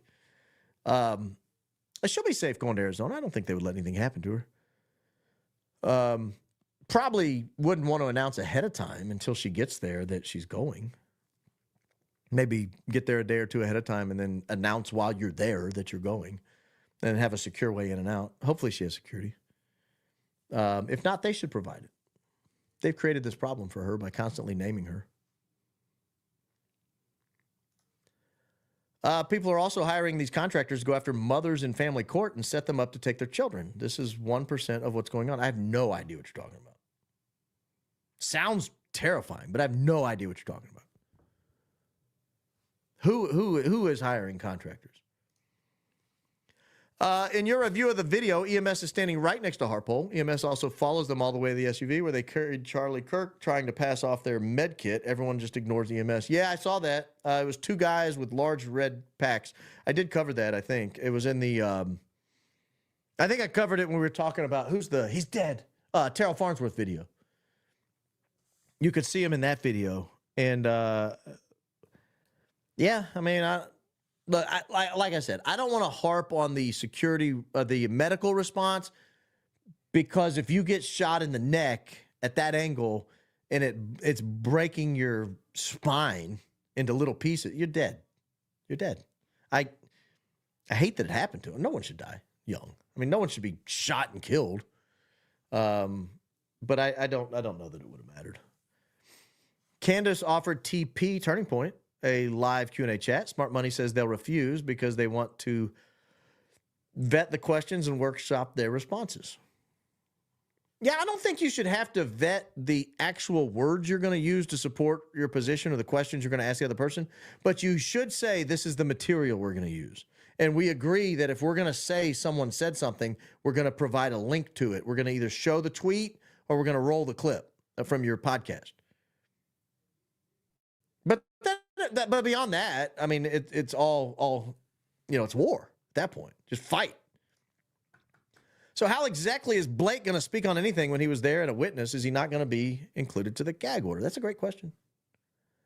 It's a great question. The gag order only seems to apply to non-TPUSA affiliated people. Employees and contractors seem to be immune. TPUSA should show the video on the SD cards if they debate Candace. Woo. Woo. Matless, bringing the heat, high heat at that. That's intense. That's intense right there. You know the footage I want to see? It's not even the SD cards behind them. It's the bob cut gal standing to Charlie's 10 o'clock. So like if he's facing the audience this way, it's the bob cut gal, like she's a brunettish gal. She was standing kind of like to his front left. Right when the shot goes out, she does something with her hand. At the exact same time the shot goes out. And that angle is exactly the angle you would need for the bullet to go through the neck and hit the spine. Am I saying she triggered something that shot? No, of course not. But I would be interested to see that camera angle, like what came out of it. Because that camera angle, particularly if it's running 240 frames a second at 8K, it's going to be very valuable footage. I'd love to see that. Love to see that. More than I'd like to see the SD card from behind. Though the SD card from behind could answer the question, was there any entrance or exit wound behind him? I believe Candace when she says she does not think she saw one, but I don't believe Terrell Farnsworth that he gave her the appropriate ability to see one. Didn't know old Robbie was running his own version of Tinder in here. Robbie who? And where is here? You talking about my comment section? Hey, y'all I don't kink shame. Y'all get freaky in there. Go after it. Go after it. Have fun. Happy birthday, Baron. Enjoy your content and your Baronisms. Cashgasm. Yeah, they were having a cashgasm, all right. Lots of them. Lots of cashgasms. Thank you for the kind wishes and for the donation. Very generous. More Canuck bucks. Yo, what brand of hat do you wear? Looks very comfy. It is. These are both Richardson hats. Richardson, this is a 112. You can see it's a little higher on the top. And this is a 115. It's a little smoother on the back. A little lower profile. This is a little higher profile. Great hats. Richardson, great hats. I don't know if they're expensive or whatever. But I like them. I like them both. Man, I hope you buy one, and I hope they go, what the hell? Why are we getting all these hat orders? And I hope they say, oh, must be Real Baron Podcast. Let's pay him a bunch of money to hawk hats, because I would do it. I would do it. Looks very comfy. I'm a hat snob and only wear ones you're wearing. Help a Canadian brother out. There you go, Richardson. Richardson, this is a 115 and that's a 112. If you've seen them both. Is Blake Neff reading a hostage letter? No, but his affect would be the same. Thank you, Mattless. Cheers, Real Baron Podcast. I'm mostly concerned by what we didn't see or got to hear about the resuscitation efforts in the ER and the cutting of the shirt in the ER, not before. Staff takes over care 100%, not civilians. I thought that was weird. It was at Harpole or Frank. One of them said that they cut the shirt off at the hospital. I thought that was a little weird, frankly. But I mean, who am I? I wasn't there. I can't say what they did and didn't do. Tell Miss Harris I'm 35, a retired Afghan vet that loves whiskey, steak 3 times a week, cars, and episodes of Yellowstone and Landman. So this goes back to a, let's see here. This goes back to a comment. Is it still pinned at the top? Is it still pinned at the top? Yeah, somebody said that they were a widow, husband died 3 years ago, but they were looking to start dating again, but would only date people that watch Candace, Ian, and Baron. So this guy, not only is he saying he watches good programming, this is a military veteran who likes a good whiskey, who eats steak 3 times a week, has good taste. I've never seen Yellowstone or Landman, but I'm sure they're great. I hear good things about it. My sister once chose Yellowstone over my own podcast, if that tells you anything, on a Sunday night. This is before you guys all showed up. When I was doing it to 12 people live, and I needed her. She was like 11% of my audience, and she chose Yellowstone. So that tells you where I'm coming from here. I hope she finds you, sir. I hope she finds you. Roll that beautiful bean footage. I feel like the TPUSA response is solely for the sake of trying to retain their donors. Now that there's a donor threat, i.e. loss of money, now they're speaking up. It's propaganda. Yeah, that's my point. This would not be happening unless they felt like they were in real trouble. 100% would not be happening. My question, how did they have so many shirts ready to go in such a short time frame? When you're TPUSA, you can get shirts quick. I mean, you could have shirts printed up overnight. If I really needed a T-shirt and I said, hey, I'm going to order 40,000 of them, I could get them tomorrow. I know a T-shirt shop in town. For an order like that, they'll stay up all night. They'll bring in everybody, and they'll print to their heart's content. At the Bitcoin show and lineup, I'm going to. I've got all the notes. I've got it all, Brian. You know I'm scared for my safety, though. You know that's the real problem. I need to wait till Bitcoin's back up to like 125,000, because then people are going to blame me if it tanks. Alpaca Renee, did you hear Tyler Boyer was pardoned by Trump recently? I did. For what? For the slate of electors. You know, the part of Trump's plan in 2020 to get back into office after losing the Biden election, or after the Biden election was stolen, was to run alternate slates of elections, have the Congress reject the slates that were in there, vote in the new slates of electors. And I think Boyer was either involved in the planning of that, or maybe was willing to serve as an elector. And so there was a legal challenge to those people. I actually represented, I got to be careful what I say. I actually represented a client in an FBI interrogation over that whole thing. A client probably a lot of you have heard of. Probably most of you have heard of. But he was interviewed by the FBI over that. So we had to go sit down with the FBI and have an interview about it. So I know what they were asking. Like, I know the kinds of questions, and I know the types of involvement they were looking for. And he must have tripped one of their inquiries enough to either get charged or convicted. I don't remember if he was charged or convicted, but Trump pardoned him, meaning he cannot be charged or convicted, or if he was charged or convicted, those would have gone away.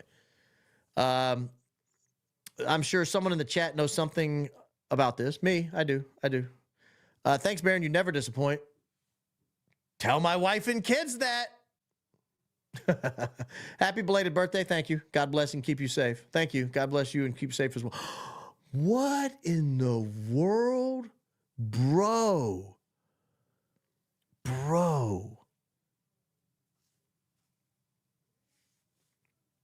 Thank you. Genuinely. Thank you. I'm genuinely emotionally moved by that donation. Thank you. Happy birthday, Baron. Best new YouTuber of 2025, hands down. Thank you. I like, if I have another kid, I want to name him Ian. Just on that comment and donation alone. If I have another kid, my wife will kill me. We're in our late 40s now. But thank you, man. Thank you. That like I feel that donation in my legs. If you know that feeling where you kind of thank you. I'm humbled. I'm rarely speechless. This mouth rarely doesn't know what to say, but thank you.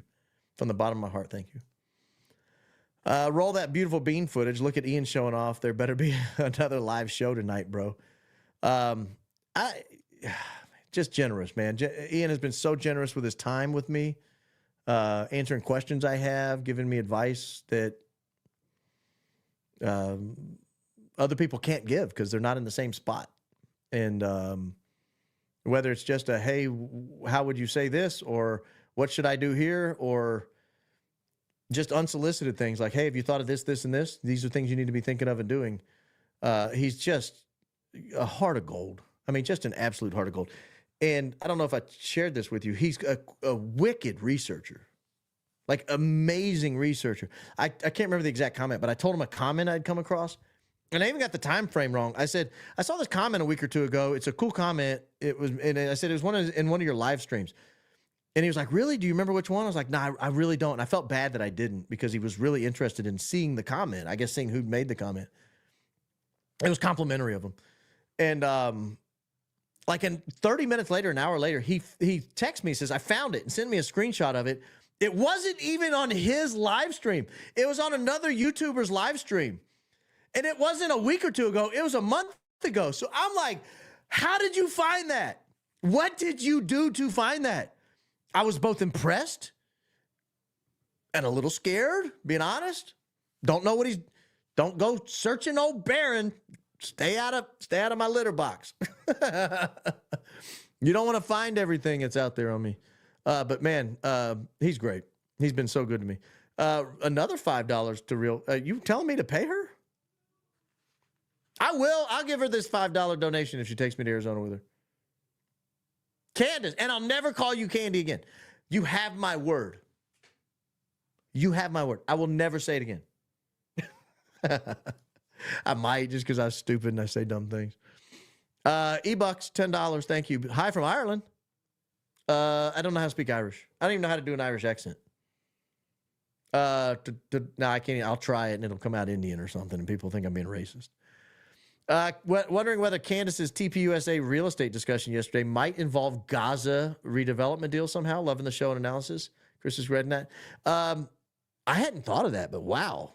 I wondered what she was talking about. Like, are they going into low-income housing? What are they doing? Gaza. I also had a thought, and somebody else emailed me with the same thought. Well, someone else emailed me with a different spin of the same thought. I don't know if she has the right Pierre. I have another Pierre that I think it could be. But I don't know. Maybe she's confirmed it's Pierre Dupont. Yeah, and for those that don't watch Candace, I don't know how many. I mean, she's the #1 podcast in the world, so surely you do. But she was identifying a potential donor to TPUSA, and then identifying that donor had been identified by someone at TPUSA by the name Pierre, but I don't think she had been given the last name. And then she put two and two things together this week doing podcasts, and after the show, it dawned on her that it might be Pierre Dupont. I've got another Pierre that I think it could be. Another Pierre that's a billionaire, another Pierre that donates to political causes, and another Pierre that I think could help illuminate Charlie's evolution on the Israel issue. And another Pierre that's a French American, and much more French American than Pierre Dupont, because Pierre Dupont, I don't know that I would describe someone who's like a 6th, 8th generation American as a French American. This French American's first generation French American. So I thought about covering that tonight. That's why I said I'm done with the content, because I didn't know how long that would take, and we were already an hour and a half into the show, hour and 40 into the show. So I may cover that tomorrow. And I don't know. I'm not correcting her. She may be right. That might be the right Pierre. Yeah, I'm not going to do it now. I'm pulling it up to see, but I'm not going to do it now. It's just going to take too long to get through it. After hearing statement from TPUSA, Diva Wife, I am, come right out and say it. Don't they sound like a bunch of toddlers? They always have, ma'am.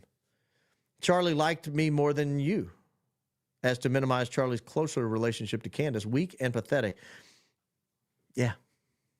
Yeah. I don't have anything to add. Yeah. C. Tuttle, thank you. $5. Truth evades, $20. If you're talking about other flights, fine. But the one specifically I was watching, he had trouble understanding, made perfect sense. He just didn't understand it or couldn't make the right time conversions. Oh, you're talking about Ian? Yeah, look, I trust him on his flight searching more than me, because I've watched his live feeds and he does a better job than I do with them. But if they make sense to you, that's good. Mountain biker for fun. Mountain Brook's a rich enclave outside of Birmingham where they talk like this. Oh, that's how they talk in Mountain Brook. Yes. Oh, the Mountain Brookers. But this is Mountain Biker for fun, I think. I'm fearful Candace is being set up. Some bad people know exactly where to find her. Be safe. Again, I think it would be tough to take someone down in that environment. Like, TPUSA would have to 100% be in on at that point. And now we just know. But if you think they're going to do that, maybe I don't want to go. I kid. I want to go. Baron Ian Joint Live. Get the people what they want. We've talked about it. It's in the works. We're working on it. We're working on it.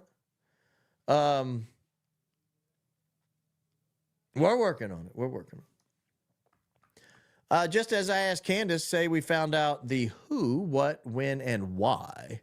What's going to happen? Seriously, who's going to go to prison, death row, and answer for all these crimes? Nothing and no one. Unfortunately, that's been the case. Nothing ever happens. Donald Trump came into prison. Not one person associated with Epstein other than Ghislaine Maxwell currently sits in jail. Nobody who was involved in stealing the election, anything happened to them. No one who was involved in any of the corruption about getting people banned from YouTube and Twitter and Facebook and Instagram and TikTok. None of those people are in jail. These are government employees who used illegal means to get people banned. They're not in jail. People's lives have been destroyed. Businesses have been ruined. Nobody went to jail over any of the COVID stuff. Fauci's still free. Bricks is still free. The people who invented the germs are still free. I saw where Marty McCary is a true American hero, by the way. He's the head of FDA right now. Comes from Johns Hopkins, I believe. Marty McCary said that he believes HIV and Lyme disease may have been bioweapons. Well, by God, why aren't these people in prison? If you are working on making a disease that would otherwise not exist and will hurt people, you belong in prison. Just for working on it. Like, I should be able to knock on the door. What you doing in there? And if somebody says, oh, nothing, just working on a disease that would make human life infinitely worse. Well, please don't open the door. It might escape and we'll have another epidemic. Go to jail. Prison. Like, grab them by the back of their little biohazard suit and drag them to the closest penitentiary.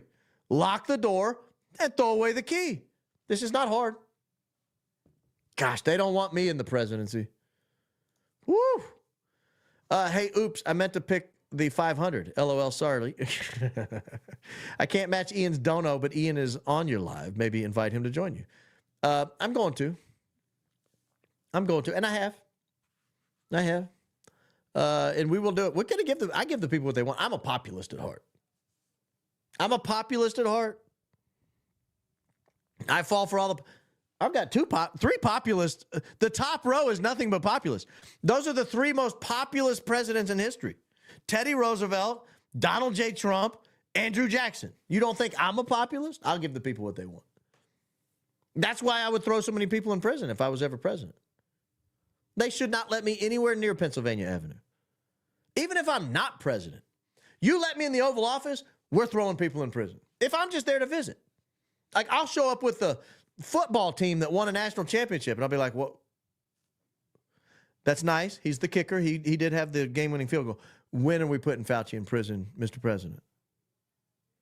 Mr. President, John Brennan, when is he going to prison? Oh. Mr. President, all the people that set up the Russia hoax, are they in prison yet? What about the people who killed the source on the emails for WikiLeaks? Seth Rich. What about the people who killed Seth Rich? Have we imprisoned them yet? I don't even want to give them a trial. Just drag them to prison. I probably shouldn't say that as a lawyer. People think I'm serious. Give them due process, life in prison. Does Blake know Jesus? Blake Neff? I don't know. I've never heard him talk about it, but admittedly, I don't talk about him. I don't listen to him often if I can avoid it. Is Blake Neff a Christian? Oh, there's multiple Blake Neffs, believe it or not. I don't know. I mean, I take a man at his word. If you tell me you are, I believe you are. Weird, he says he owes Charlie everything. Charlie was a great man, but the only person who gets my everything is Christ alone. Yeah, I think he's talking about in a temporal sense. Not an eternal sense, but a temporal sense. Happy birthday. You are our gift. Thank you. Ian and Barron could be the best show on the planet. I tend to agree. I tend to agree. I will not argue with you, ma'am. I will not argue with you, sir. I didn't check your username. Andrew did Charlie Kirk's show that day. He was in the office, I'm pretty sure. In the Charlie Kirk show office. Happy birthday. Hold on. Andrew did Charlie Kirk's show that day. He was in the office. I'm pretty sure in the Charlie Kirk show office. Happy birthday. Publicly message Charlie Kirk show and tell them it's not just Candace that thinks they're lying. Yeah, I'm not going to publicly message them. I know there are some Rob McCoy people that listen to the show because I get their emails. Oh, I've got a Rob McCoy story. I'm going to address what you're saying, and then I'm going to tell my Rob McCoy story real quick. Gosh, this is a good one. Oh, it's so good. I didn't have a long enough show. I could have gone 4 hours tonight. I just don't have time. I started early in case I went long. If you wonder why I started at 6, it's because I had so much material. But I think I'm just going to do it. I might just come back tomorrow or something to do it. Andrew, I was told Andrew did the Charlie Kirk that day from home, that he was not in the office in Arizona. But I could be wrong. I've not double-checked that myself. I took someone at face value on that. That he was at home in Santa Barbara. That's what I heard. But I can double-check that. Oh, my Rob McCoy story. I fell asleep last night to a Rob McCoy sermon from 2012. When I tell you people, I am on a quest to listen to everything Rob McCoy has said that is recorded online ever. I'm telling you, I'm back at 2012 by now. I've gone backwards and I'm back in 2012. Let me assure you, Rob McCoy used to be one hell of a pastor. He was shelling the corn. It was a great sermon. Christ-centered, Christ-focused. I'll play you clips of it tomorrow or whenever I come on here next, tomorrow or Friday. I'll play you clips of it. This is Christ-focused. He even says the Jews killed Jesus. I swear, you're not going to believe me. But he says it. I know right now he's going, when the hell was that? I got to delete that. They're going to mark that private before I can get to it. I got to download it immediately. I shouldn't have said that out loud before I get a chance to download it. But yeah, this is a 2012 sermon, Godspeak Chapel, or I think it was called Thousand Oaks at the time. He blamed the Jews for killing Jesus. Not me. No, don't get me a strike. Don't come after me. Don't Charlie Kirk my neck. That's Rob McCoy, baby. Raises the issue. When did he change and why? When a person at that age undergoes that drastic of a change, one must ask why. Maybe I'll lead with that story tomorrow or Friday, whenever I come up next. I don't know if I'm doing the show tomorrow or Friday. Or both. Maybe I'll do 4 shows this week, and we'll just kick off the 4 shows early. Did I read that whole thing? Yes. Family. Happy birthday. Happy birthday day, Baron. Just want to suggest to figure out a more secure email server so it's stored on your own server like Candace. Ian is doing a live Twitch now. Good for Ian. I'll go over there and watch it in a minute. I have my own email server, but I don't want you guys clogging it up.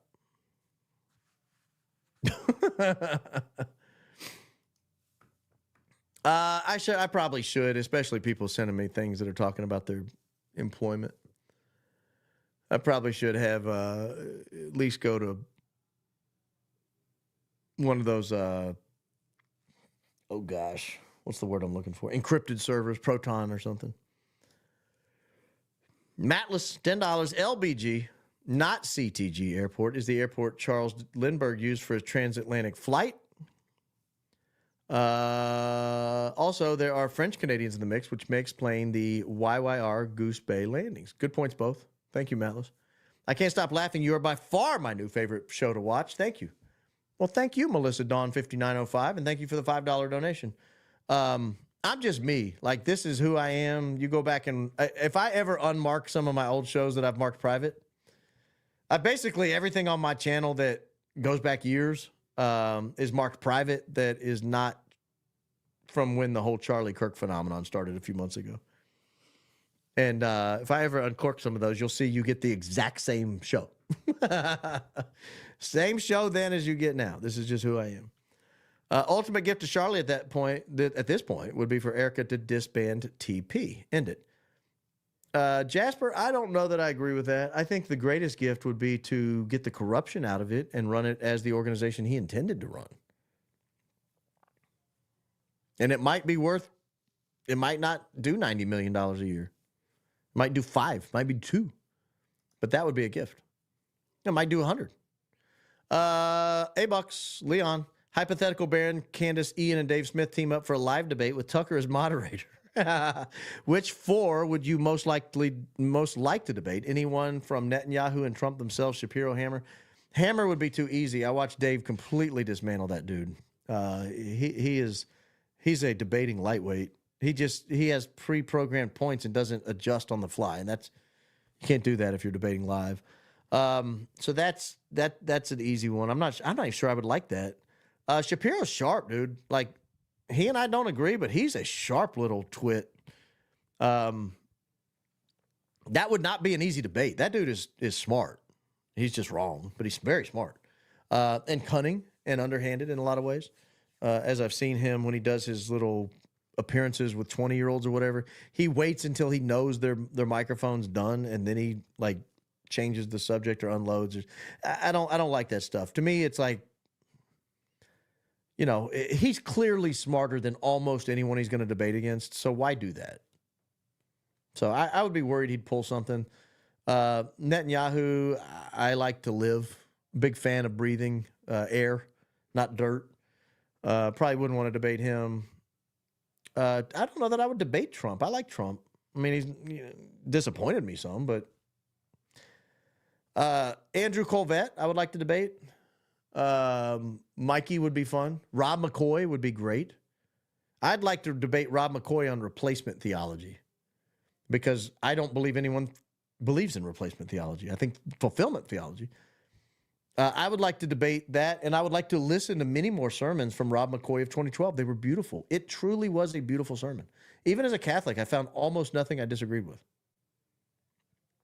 I'm like a lot of people say they're Catholic and they don't go to Mass. I go to Mass. Like, I go. I've got the books. I've got the commentaries. I read them. Like I know what's in the Bible. I've been around. I didn't find a lot in that. I don't know that I found anything in that sermon I fell asleep to last night. I had to keep waking. I kept waking up and having to rewind until I could find where I was. I wanted to finish it before I went to bed for the night. It was great. It was beautiful. Truly was. Bravo, Mr. McCoy. Happy 47th blessed day. Thank you, Tiffany. We appreciate you for being you. I appreciate you for being you. Thank you. Many blessings, protection, and favor from God over you today and always. I could use it. I could always use it. Hey, look, I've got a happy birthday thing as well. You've got the little cornucopia or whatever. What is that? Oh, that's one of those. Oh, hold on. I missed one. Cash Monkey Kills, $10. I'm working on the FOIA request now for Manifest. That's what I'm talking about. Crowdsource. I also submitted a request for the archive recordings of air control for the airports in question on a few different days. You might look online. A lot of those are available online just for free. But yeah, asking for the recordings is not a bad idea. Sometimes I'll get bored and pull up air traffic control and just listen to what's going on in the neighborhood. And even before the Charlie Kirk thing, I had the ADSB exchange website pulled up for the Jets that I would play on the big screen and just let it roll while I'm working. I'd look up every now and then, particularly when the Ukraine war kicked off a few years ago, and watch that hole in the airspace develop and then watch all the tankers and watch the sentries going in circles and little zones. Oh, it's beautiful. I love watching that stuff. And I know almost nothing about flying other than how to sit in the back of a Southwest airliner. It's highly in character. Ex Nilo. It's highly in character for Tyler Boyer to spend time in the comments. Argued, it's highly in character for Tyler Boyer to spend time in the comments. Argued with him plenty on X. Do you know how investigations work? What a clown. Is that him saying that? I thought you were saying that to me. I had to read it in my best clown voice. All the world is a stage full of gangs, mafias that control everything and everybody. It's one big club, and we ain't in it. Let go and let God, Hoss. Yeah, but that doesn't mean we just sit here and take it. We're allowed to research. Pesos, more pesos. Happy birthday, Baron. Best podcast on YouTube, and not only right there with Candace, Well, thank you for the pesos. I don't know how much a peso's worth, but man, when I see that $4.99, it hits hard. It's probably like enough to buy a soda or something, right? I get a soda with 500 pesos. Also, happy birthday. Thank you, Ex Nilo. That was yesterday. Rob says in Blood Everywhere speech, my son is in charge of Justin and Mikey as chief staff. Yeah, I don't know why he said that. I don't think I don't think there's a Justin McCoy. Mikey's chief of staff. Yeah, I think it was a slip. I agree with you. Happy birthday, Baron. Thanks for all your great work and the laughs, too. You're awesome and hope your wishes all come true today. Oh, ma'am, they will. I went early for a reason. No. Birthday was yesterday. All wishes came true yesterday. But apparently you people celebrate birthday week, so it's still on, like Donkey Kong. Come true today and all year. Thank you. I hope so. I've only got a few weeks left in the year, though. So let's aim for 26, shall we? Oh, that was you again. Super sticker, thank you. I am Fagin. Thanks for your enthusiasm. Well, thank you for listening. Not everybody likes enthusiasm. Scares some people. You are epic and so amazing. Thank you, Monster Mom, 26. And thank you for the $10. Very kind. You ripping Blake apart has me jumping and cheering. Happy birthday and never stop. You and Candace taking on the ops has got to happen. You made Blake your bald, big back biatch. I didn't mean to make him all that. I just meant to point out I disagreed with his approach. Happy birthday, Baron. Thank you, W. Started watching because of Ian. I watch every stream, and I'm grateful. Great content, great information. You are the great Baron, and you are the Calvary, along with Ian to Candace. Thank you. I appreciate that. I'll take Calvary. Calvary's fine with me. Thank you for the birthday wishes and the generous donation. Wave Tranquility, $50. Thank you. In air traffic comms, there is literally only one person that can speak at once. Planes that go in, out of an airport, only one person can speak at a time. Means if plane flew into a major airport, all pilots, all traffic control ground crew would know. Okay, I believe you. I'm having a little trouble on following the significance, but I do take that at face value, that you know more about that than I do. And I wasn't saying I knew or agreed with everything that person was saying. I was just reading you firsthand account of somebody was sharing with me. But thank you for the very generous donation. You spoke to not seeing where there is a personal relationship with Jesus in the Bible. Is that not the term being born again? No. No, I don't even have to look this up because that is not the term. You missed the H on John. Or is that a different one? No, that's not the that's not being born again. That's not personal relationship. A priest emailed me, the priest from out in California, emailed me and gave me a hard time about that comment I made. Jesus answered and said to him, "Amen, amen, I say to you, no one can see the kingdom of God without being born from above." That's not friendship. That's talking about baptism or renewing your life, however you want to look at it. Depends on what branch you are, how you want to view that. John 15:26. Oh, we're Bibling tonight, boys. We Bibling tonight.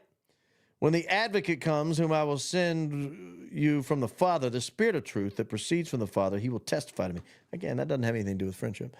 Personal relationship, I took a lot of heat for that one, and I explained to the good Father that I speak harshly on that for a reason. It's kind of balanced the other side that insists that's the only thing you need, which is nonsensical. Wishing you the happiest birthday, Baron. Thank you, Pam Graves. I hope you have a wonderful day as well. Evening, good night's sleep. Hope you wake up refreshed.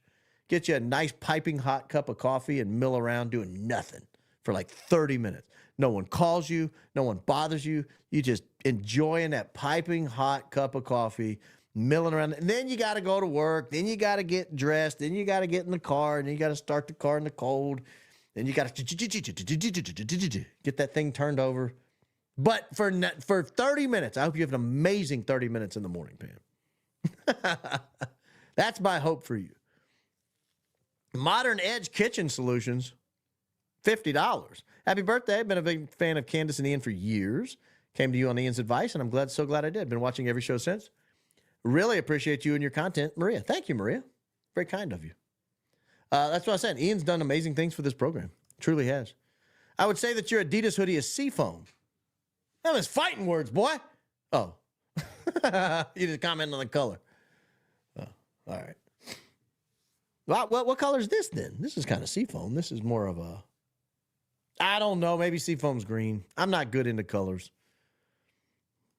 But thank you for your kind donation. I'm not a Mexican. I just work here. I am Romanian Cypriot. Oh, Romanian Cypriot. Does Cypriot mean you're from Cyprus? Because if so, I might have some questions for you. I've been doing a little research in there in Cyprus. We call this hoodie Pleasant Pistachio. I'll take it. I'll allow that. I like pistachios a lot. You remember the old days when pistachios would get ink all over you? You remember that? I don't know why they stopped that. I don't know why they did it and why they stopped it. But it used to, when I was a kid, when you ate pistachios, it was like blue dye or red dye just all over you. They don't do that anymore. I don't know why. Like for nostalgia, I just want a big old pack of red pistachios that after I eat them, it looks like a murder scene everywhere I go. Like I open the door handle and then the cops show up. Like we were just driving by and saw the handprint down your front door. Thought someone had gotten slaughtered in here. Just for this, if you young people don't know what I'm talking about, you can Google it. You can Google it. Pistachios dye. Let's see, not D-I-E. No, really. Yes. Red pistachios and the story behind their disappearance. Now I know what I'm doing after I get off the air. Reading that thriller.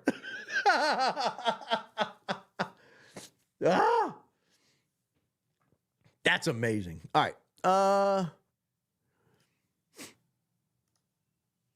You're right. It's not about drugs. Besides having oil, Venezuela isn't part of the central banking system. They have their own, and like Saddam, Gaddafi, and other nations we've toppled in the war on terror, they're next. I did not know that.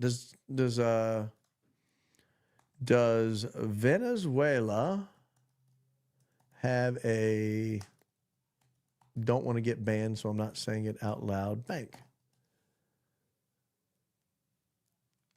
7 remaining countries without banks owned by the blank: Abkhazia, Cuba, Iran, Sudan, North Korea, Russia, Bolivia, Syrian, and Vatican City. Oh, Vatican's in trouble.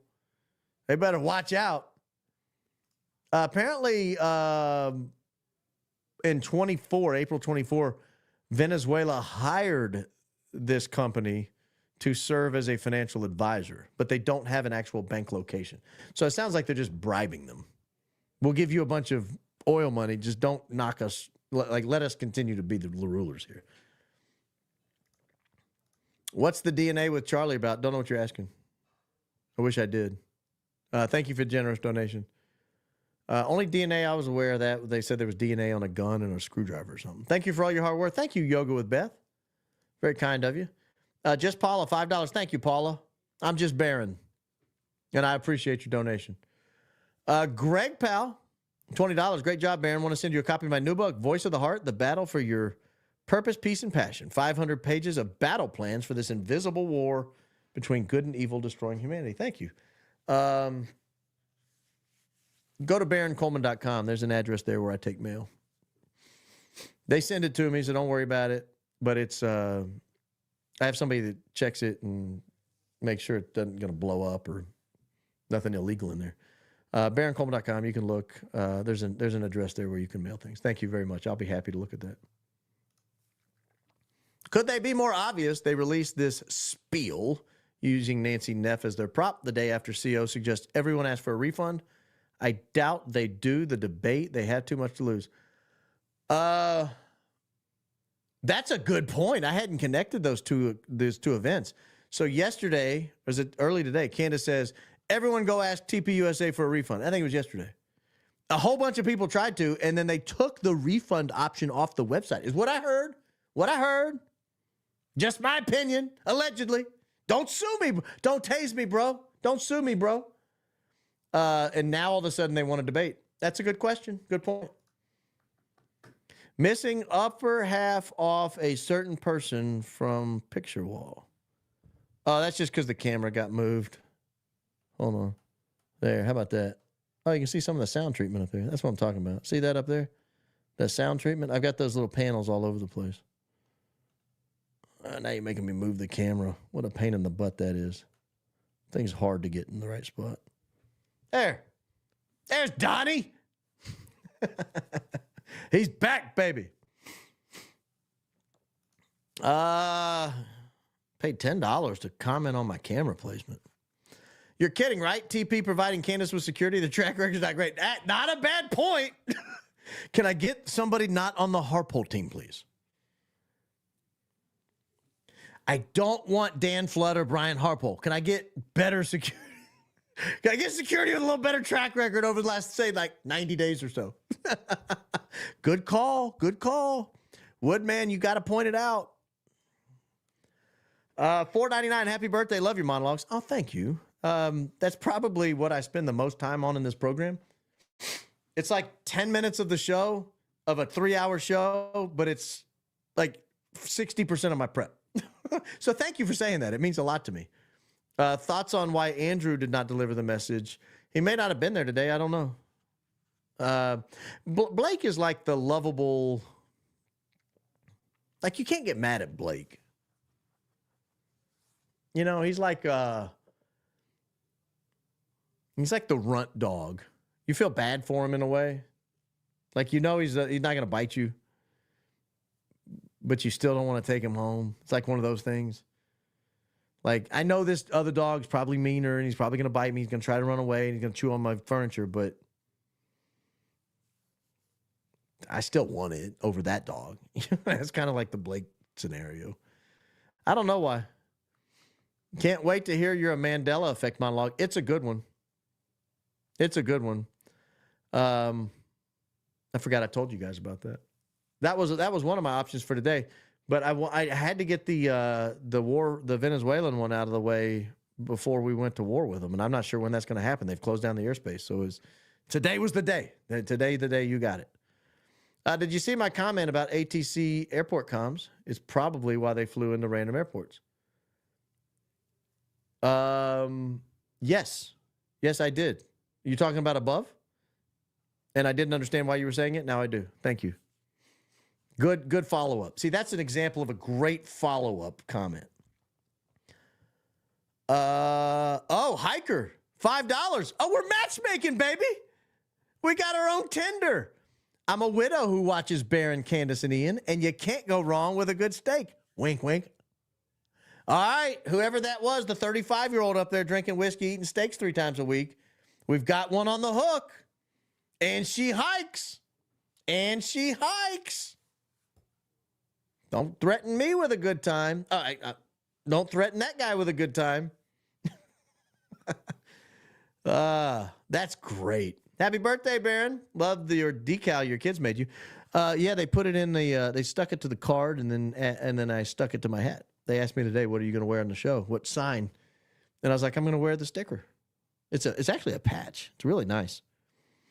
I don't know where I'm going to put it after today. I got to get it on something. But you see, I had trouble with the hat. The hat won't stick. It's got adhesive on it, but it won't stick for very long, so it's 3-dimensional today. And the shadow really makes it pop. The shadow from the light really sets it off. They must be so proud that you're showing off their great gift. I'm proud of them. I'm proud of every one of my kids. I got great kids. I love my kids. Really, really do. Thank you for the kind donation and for the kind compliment. Happy birthday, Baron. I'm a 30-year-old, I'm presuming, single Christian woman. I really want to meet a good Christian man and start a family. I'm having no luck at church, and online dating is terrible. Any advice? I had no idea this was what the comment section was going to do tonight. This is the first time it's devolved into matchmaking. I don't want to say devolved, evolved. First time it's evolved into matchmaking. If I was to say, I'm 46 and I was dating my wife at age 18. So we've been around a long time. I haven't had to do this in a while. 30-year-old single Christian woman looking to start a family with a good Christian man. No luck at church. Online dating is terrible. Yeah, where do most people meet? Work, church. You know what I would do? It's the same thing I would do if I was looking for a job. And it's going to require some humility, and you may not want to do it. I would call everyone I knew. And I would say, hey, I'm forgiven by JGH. I'm looking to settle down. I'm 30. I'd like to find somebody ideally in the next couple of years that I could seriously date and think about marrying.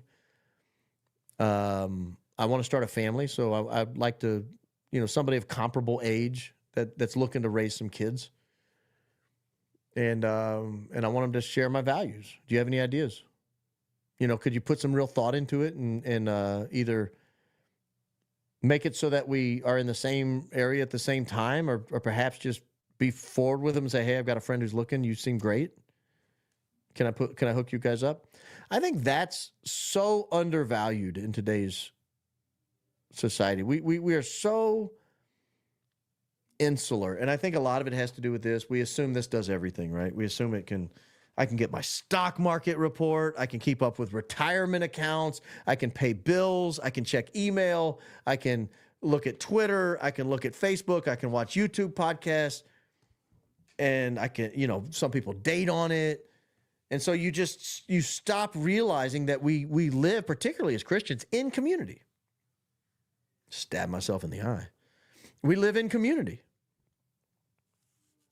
And part of living in community is knowing when you need help.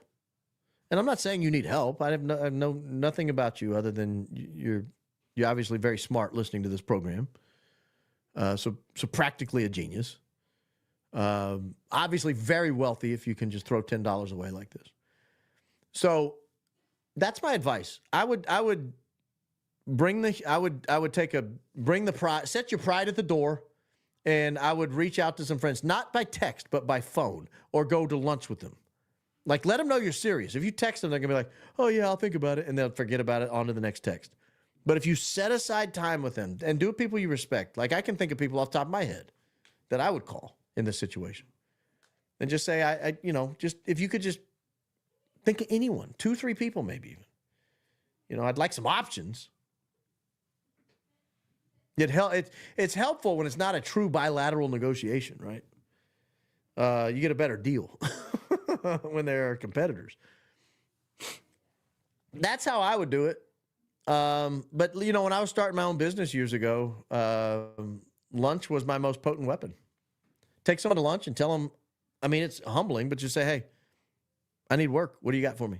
Is there anything you can spare for me? Is there anything you can throw my way that you don't want to do? And you'd be surprised how many little odds and ends you pick up. It works. Good luck to you. Good luck to you. I made it back in time before you logged off. Thank you, mail lady.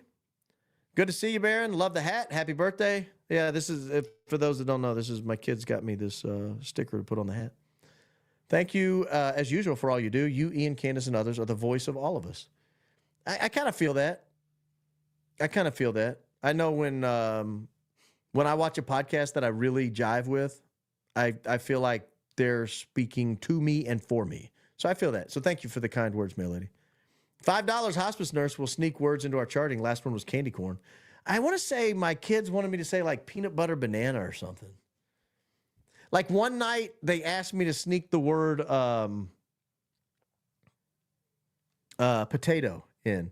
And I opened by saying, going a little late tonight. Hopefully you had time to get your steak and potato dinner in. So I got it in. I remember when I was a young puppy lawyer, we used to do this in depositions. And we'd say, I want you to say raspberry. I want you to say the word float. And I want you to say rock. And so one guy, and then you would read and they would get the deposition transcript. And this is back when we used paper. They'd bring it in and say, check this out. And someone say, he'd say, well, what do you do for a hobby? And they'd say swimming. He said, do you ever just like lay in a pool and float? And I looked at him. I was like, damn, you're good, dude. I would have had trouble getting that one in. That's funny, though. Thanks for the donation, and thanks for the dose of humor. Real Bays, $99.99. Thank you, Real Bays. Very kind, very generous. Real Bays, are you the one with all the music on your page? Believe it or not, I click on you guys' stuff, and I was rocking out. It was awesome. I think it was you. If not, I apologize. I think I heard about it somewhere. Candace or Ian's show, somebody's mentioned it, and then I went and looked, and I saw that person come up in my comments, and I went and clicked it. I had a great time. Happy birthday. I've really enjoyed your show. I learned a lot. Appreciate your work. You, Ian, and Candace have all been an inspiration. I want to start doing my part as well. Let's get in touch soon. You have my email, sir. Thank you for the generous donation. But you have my email, and you can find me on X as well. So, yeah. Thank you. Happy to be in touch. And thank you for the generous donation. Absolutely love your energy, ability to speak complete truth. I've been so devastated since his assassination and heartbroken over how it's been handled. Thank you, Baron, and happy birthday. Thank you, Heather Dembakowski. I appreciate the compliments. And like I said, I never watched Charlie Kirk's podcast. I obviously knew who he was. And he was a little bit on a different side of the right-wing aisle than I was, but obviously had tremendous respect for him, just like I do a lot of people that I don't necessarily agree with everything they say. But I knew I knew how special he was when he passed, and it hit my kids hard, like my teenage kids. So that's when I knew it was the effect he had on people, particularly young people. Have you ever considered that Andrew gave the feds those text messages to throw them off the check because it points to Israel, not France? No, I've not considered that.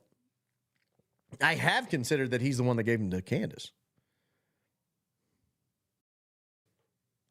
I have considered that. Baron, have another kid. I'm 46. My husband and I are in our 40s and had a baby and kid graduate from high school this last year. Go Max. No, I'm in my 40s and have a 5-year-old. I'm 46 and have a 5-year-old. My wife's 47 and has a 5-year-old. Do that math. She was 42. Like, we've done our part. I've done our part 8 times. We've done our part. I'm ready to enter grandkid season, and I've been promised 40 from my kids. I need 40 grandkids. So I'm not having another kid. I hope not. I mean, the Lord will decide. We're Catholic. We take it very seriously. The Lord will decide, much like he did Sarah, if he wants to give us one in our geriatric condition. He's welcome to do that, but I think the likelihood is very slim, very slim. I think I'll be 59 when my youngest leaves the house.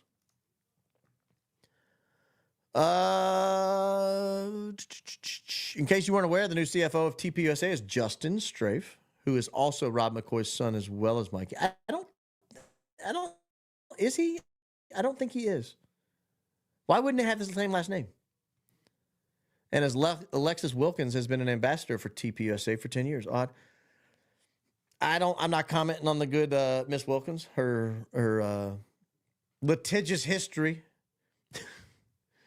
and a very powerful boyfriend who seems to loan her his law firm from time to time. I don't know. I don't know how many ambassadors they have or how many people brag about being their ambassador. But I really don't think Justin Strafe is Rob McCoy's son. I know he said that, but I think all that goes back to him misspeaking. I could be wrong. I've been wrong before. I forgot in the wee hours this morning, I found an article saying Erica was there. Do we know one way or the other for sure? Sending it to you now. Happy to review the article. Please do. I'm pretty confident she was not there. I even think we can find the plane she came in on. Of course, maybe that's the Rob McCoy plane. Lots of private planes on the ground in Provo that day. Support the good. My goodness, $100 and not even anything to say? You don't even want to say hi? Hi. Thank you. Thank you. Very generous. Very, very generous. Hey, Baron, have you seen Michael Franzisi's latest take where he said that her husband is failing her because he won't make her shut up? Your thoughts? You're talking about Candace's husband? I don't think Candace's husband is failing her. I have tremendous respect for George Farmer after seeing a recent video he did at a Catholic conference on, well, it was nominally about the Antichrist, but it was about the phone, and it was phenomenal.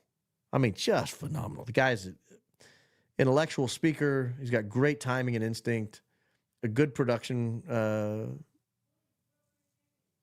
It was great. He did a great job. So I obviously don't think he's failing her. I think anybody demanding that a man shut his wife up from speaking is a little forward.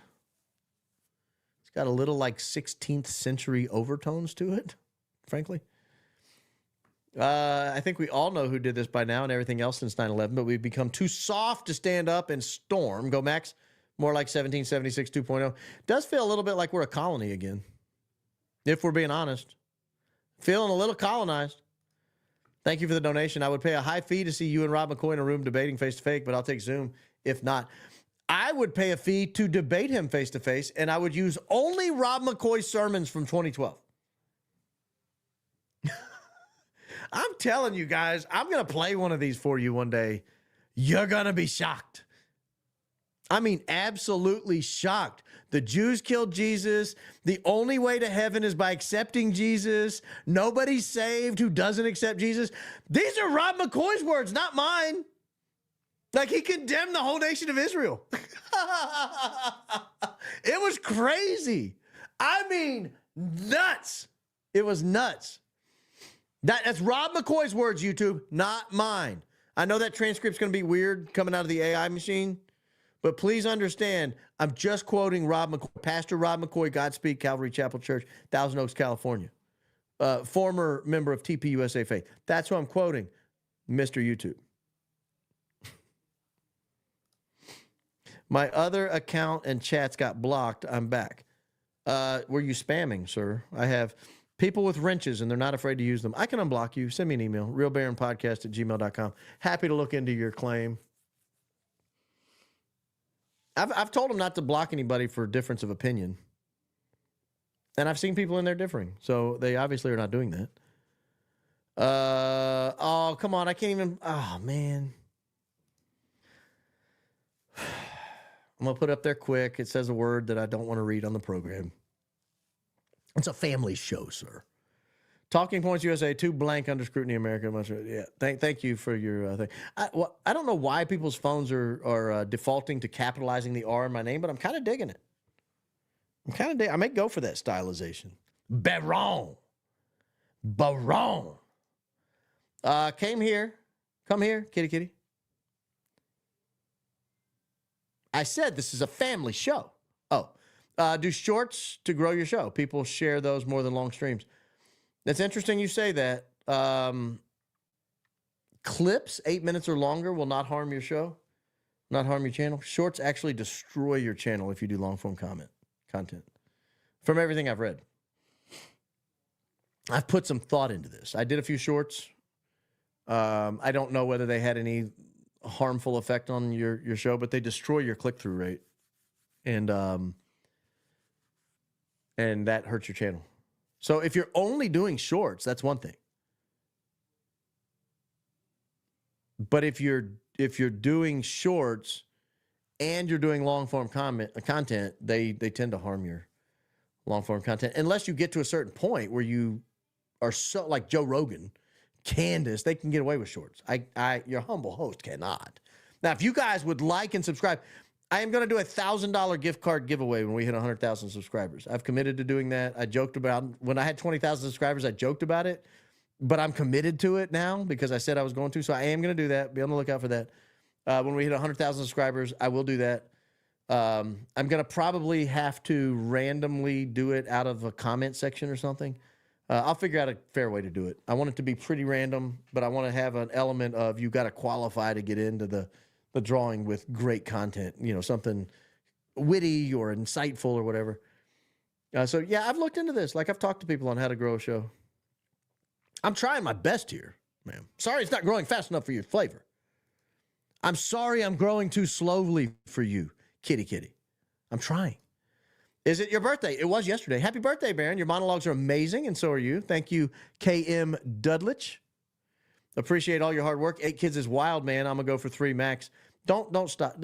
Ma'am, sir, whatever you are. You're a ma'am based on that image. Or maybe you're just a gentleman who likes women. Have as many as you can. That's my advice. You'll never meet an elderly person on their deathbed. You'll never meet an elderly person on their deathbed who's like, I had too many kids. Go to a nursing home, go to a retirement home, and ask everybody there, what is your biggest regret? I guarantee you'll hear a common refrain. I should have had more kids.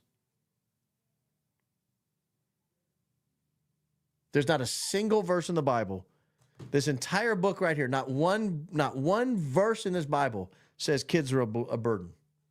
Every child is a blessing. Loved by God, every single one. Doesn't matter the circumstances. Doesn't matter if it's your 5th and you only wanted 2. It's a blessing. An absolute blessing. So have more than 3. But go for at least 3. Them as fighting words, I'll go with pleasant pistachio. Much better, sir. Much better, Mr. Jackson. Much better. Thank you. A smart actor will feed you specific logical theories to misdirect the investigation. Are you seeing scenarios in your back-end emails that feel too perfect? How do you distinguish a genuine lead from a planted narrative? Good call. Good question. An excellent donation. Thank you. Part of it is I am very busy and get a lot of emails. I do read them. I open them all. I don't necessarily read them all. I'll read to get the gist of it, but I don't read every word of every email. Some people seem a little too like they want. It's a little bit like picking a jury. I've picked juries, and if somebody shows up in a suit and like answers every question and looks like they're trying to get on the jury, you don't want the person on the jury. And that's a little bit the way I do emails. If someone's a little too eager, I'm backing off just a little bit. There's something you're trying. I just got a weird feeling about it. But ultimately, all I'm doing is raising leads, and if I get fooled, I get fooled. It happens. Mr. Jackson. Oh, I'm back to Mr. Jackson. Excuse me. Happy birthday, Baron. Again, I don't know why the capital R, but I will allow it. Thank you for the donation. Love to everyone unplugged from the matrix and see through all the BS. Common sense and critical thinking is making a comeback in 2025. Yeah, and 2025 is almost over. Just wait till 2026 comes. We're only getting bigger, sir. This show's going to get huge. And when it does, you like the confidence, the air of confidence there? When it does, common sense will even be spread more. Did you hear my shoulder pop? Turned 46 and everything starts falling apart. Holy mackerel. Not like a nuclear bomb went off in here. I need the link to those hoodies. I've been searching for 20 minutes with no luck. Have you gone to Amazon and searched Adidas Essentials hoodies? Adidas Essentials hoodies. Because when I do that, it's not the first thing that... men's Adidas Essentials fleece hoodie. That's it. Men's Essentials fleece hoodie. And you'll see it. Men's Essentials fleece hoodie. And you'll find it. You'll find it. Happy birthday, Baron. I hope all your desires, hopes, and dreams come to fruition. I do as well. You don't hope it nearly as badly as I do. I promise. Have you watched Wolves in Finance? Yes, I have. I feel like Candace is sometimes behind on info. Can you reach out to her? She's not behind. She knows it. It's the same reason I haven't covered it. Like, I have stories I want to cover. And like today, I ran out of time, and I'm going to have to kick those stories to the next show, which is going to put me behind on the things I intended to cover tomorrow or Friday. I don't know if I'm going to come tomorrow or Friday. I'll be here one of the 2 days. And so I'm sure she's in the same boat. Like, she gets a tip, and a single tip might change her whole show. Like, I didn't even know this Blake Neff thing existed yesterday. And here I am. I spent the first 45 minutes or an hour of the show on it. So she knows it exists. I know it exists, and I'm going to cover it at some point. I promise. Blake reminds me of character Alan Harper played on John Cryer in 2.5 Men. Never seen it. Never watched it. I'm sure it's excellent. Xavier DeRusso said that Charlie's first question at the Hamptons was, how would you respond to me calling for Netanyahu resignation?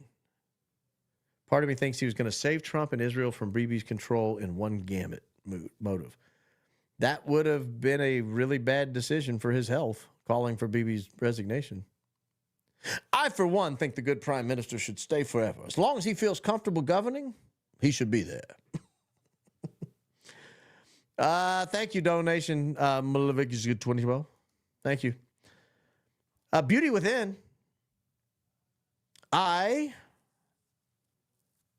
TP had him give response because he wasn't in on any of it and believes the narrative they're pushing. I think Andrew knew something was to happen to CO and TC, not CK, so he reacted out of shock. That would change my opinion of him if he thought that Tucker and Candace were going to be murdered and he was okay with it. That would change my opinion of him. I don't know that that's true. Benny Mom, shout out to Valhalla. He's been putting in work too. Valhalla has been putting in great work, and I've been watching his stuff. He's fit, dude. I would not fight that guy. No, sir. Emotional support, human for horses. You big into horses, ma'am? You really like horses? Do you love horses? How big into horses are you? Oh, sorry.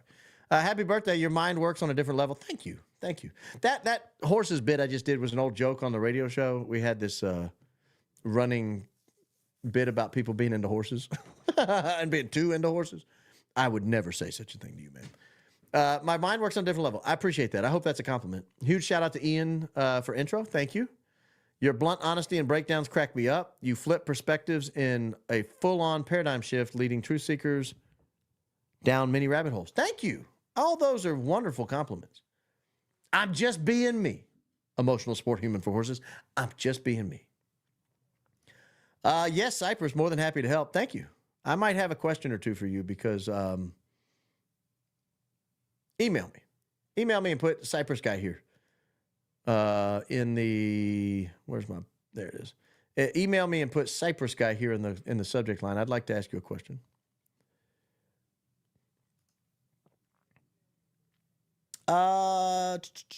Regarding meeting nice people, try volunteering in a place you believe in. I met nice people at Habitat. Habitat would be good. Any kind of food bank. There's lots of solid humans at food banks. You know, go in there and volunteer. Ask what their busiest volunteer hours are, and then show up at those.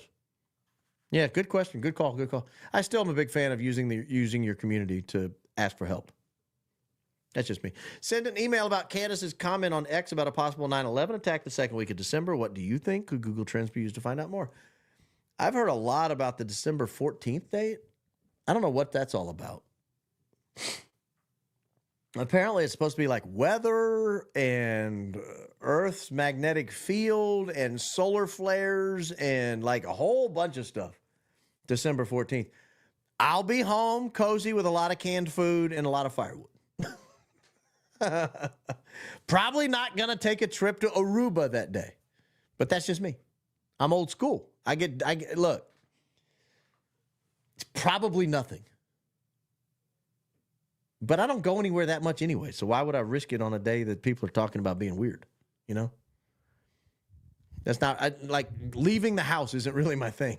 If you drive by, you'll see my truck here most all the time.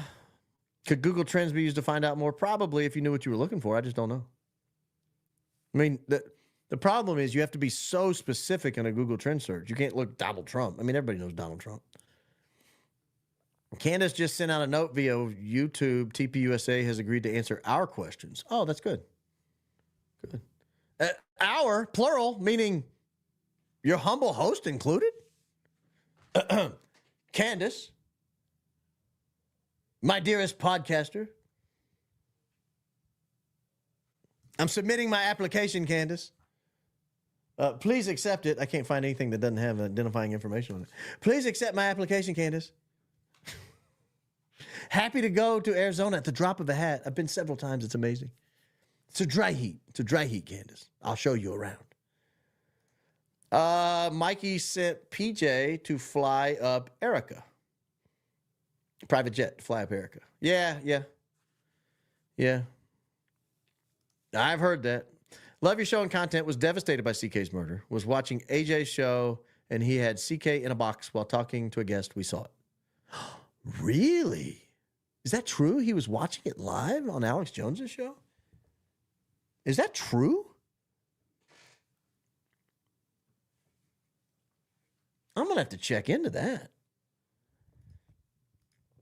Baron, I've seen that Egypt plane at MCI in 23. MCI is which airport, sir? That is Kansas City. Kansas City, here I come. Thank you, Redbeard.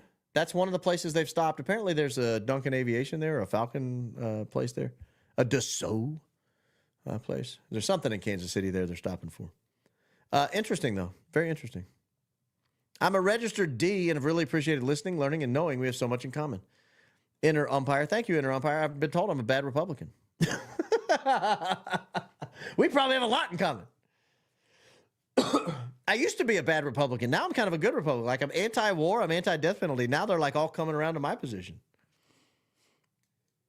That used to be like the two biggest sins of being a Republican. What, you don't want to go to war with absolutely everybody at all time? There aren't brown people somewhere in the Middle East you want to bomb? No, not really. Oh, terrible Republican you are. Now all of a sudden I'm like in vogue. Now all of a sudden people are coming around to my brand of terrible Republicanism. An account on X has a theory that you and others are being archetypally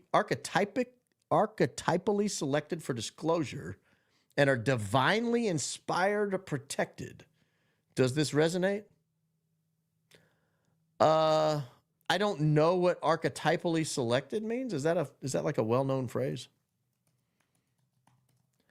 Archetypally selected. Let's see here. What does that mean? Something that has been chosen as a perfect original model or prototype after which others are patterned. Well, now that you mention it, does sound pretty right, you know? Divinely inspired, protected. I'll say this, and this is me being serious. This is not me joking around. I started doing this podcast because I like broadcasting. I broadcasted for years over the air on radio, and of course, no camera. I have images, I have videos or pictures of me in a radio booth. It's nothing like this. It's a wall of foam and ancient equipment that if you touch it wrong, will shock you, literally shock you, not like surprise you. And I gave up broadcasting in, well, I'll just be honest. I gave it up after Donald Trump lost, November of 2020. I kind of threw in the towel. I was like, I'm done. It became so obvious to me that election was stolen. And I thought, well, why am I risking? Like, if they're willing to steal the election from the sitting president of the United States, what do you think they're willing to do to like regional radio hosts? And, you know, we'd been through the whole COVID drama with the radio, which it was hard to do radio back then. And, you know, most of your audience is in a car when you're on talk radio. And during COVID, no one was in a car. And advertisers knew that. They didn't want to advertise. So, I mean, it's just the whole game changed back then. And I gave it up, and I went to work in-house for a company. And I did that for a while, and then I've got this other – I love my job. I got this other job at this amazing place. And so I've been working there for years. And but I've always missed broadcasting. So I get everything set up, fired up, get on YouTube, hit the live button, and we're streaming live, right, through StreamYard. And I would broadcast really, I call it friends and family, like 20 to 50 people max on any given show. And total views for the program, if it got to 300, I'd be really happy. And I had one election show that I did that got to like 1,500, 1,800. And I forgot to turn the damn microphone on for the first half of the show. So if you go back and listen to it, it's coming out of a MacBook for like the vast majority of the program. I got nervous there. I went and checked my audio here. And so let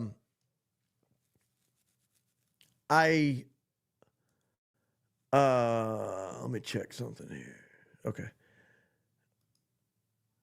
So I fired it back up. I just doing it just for the love of broadcasting. I like being behind a microphone. I like, you know, I've spent years training my voice for this. I trained my affect for this. It was fun, and doing it with a camera, it was a whole new dynamic.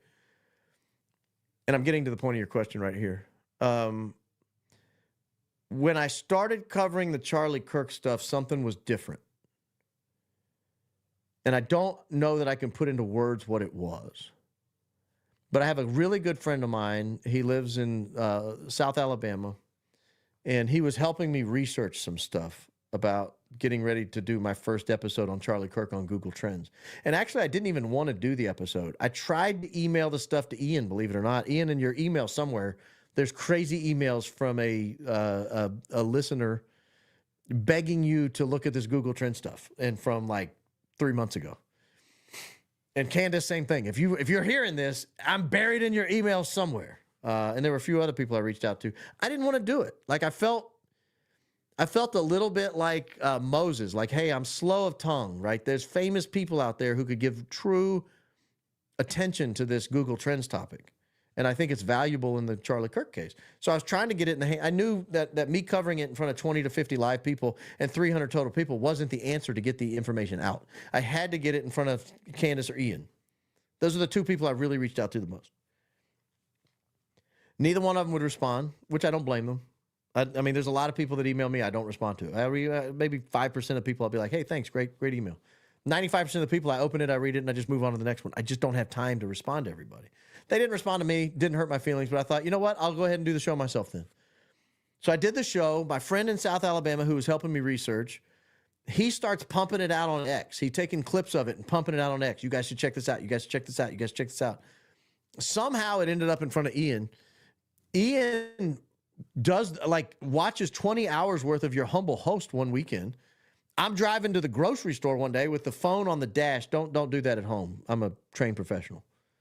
Particularly you children. Don't do that. I've been driving 31 years. And all of a sudden he's like, hey, I got to cover this crazy guy covering this crazy topic. I'm like, yeah, what is it? I want to hear more about it. He was like, the guy's name is Baron Coleman. And I almost wrecked my car. I was like, what? And I sat there and listened to Ian. I texted my wife. I was like, this is surreal. Like, I'm driving down the road and Ian's talking about, like, Ian, the guy I listen to whenever he's on. He's talking about me. And so it just started taking off and more people started listening. And all of a sudden I'm doing live streams with 500 people and then 1,000 and 5,000 and 10,000. And all of a sudden my videos are getting 20. I remember the first video, they got 20,000 views. I thought, I'll never beat that. I've got one sitting there with 250,000 views on it. And so is it divinely inspired or protected? I don't know, but it feels divine to me.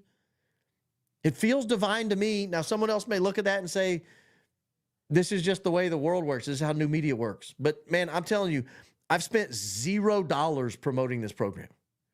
Everything has come from people who like the content and are sharing it with their friends, who are clicking the like button, subscribing, clicking notifications, and sharing with their friends what they hear. And by the way, do that. Subscribe. It helps the program get pushed up the algorithm. Like every video you watch, and then click notifications. You'll know when I go live. So is that divine inspiration? I don't know. I don't know. But I do feel something different than I felt 3 or 4 months ago when I'm doing a broadcast. Absolutely. Thank you for all that for $5. Thank you. If we keep super chatting, he can't ever leave. Well, we are 3.5 hours in. Look, I'm here for you guys. I am here for you guys. I'm not here for me. I could be in bed. It's past my bedtime. It's 9:20. Make a vow right now. You will continue with your Common Sense podcast that outlines current political events moving forward. Pinky swear. I have had this conversation with multiple people. Like, when I start covering other things and Charlie Kirk is, are people going to be here? I don't know. I hope so.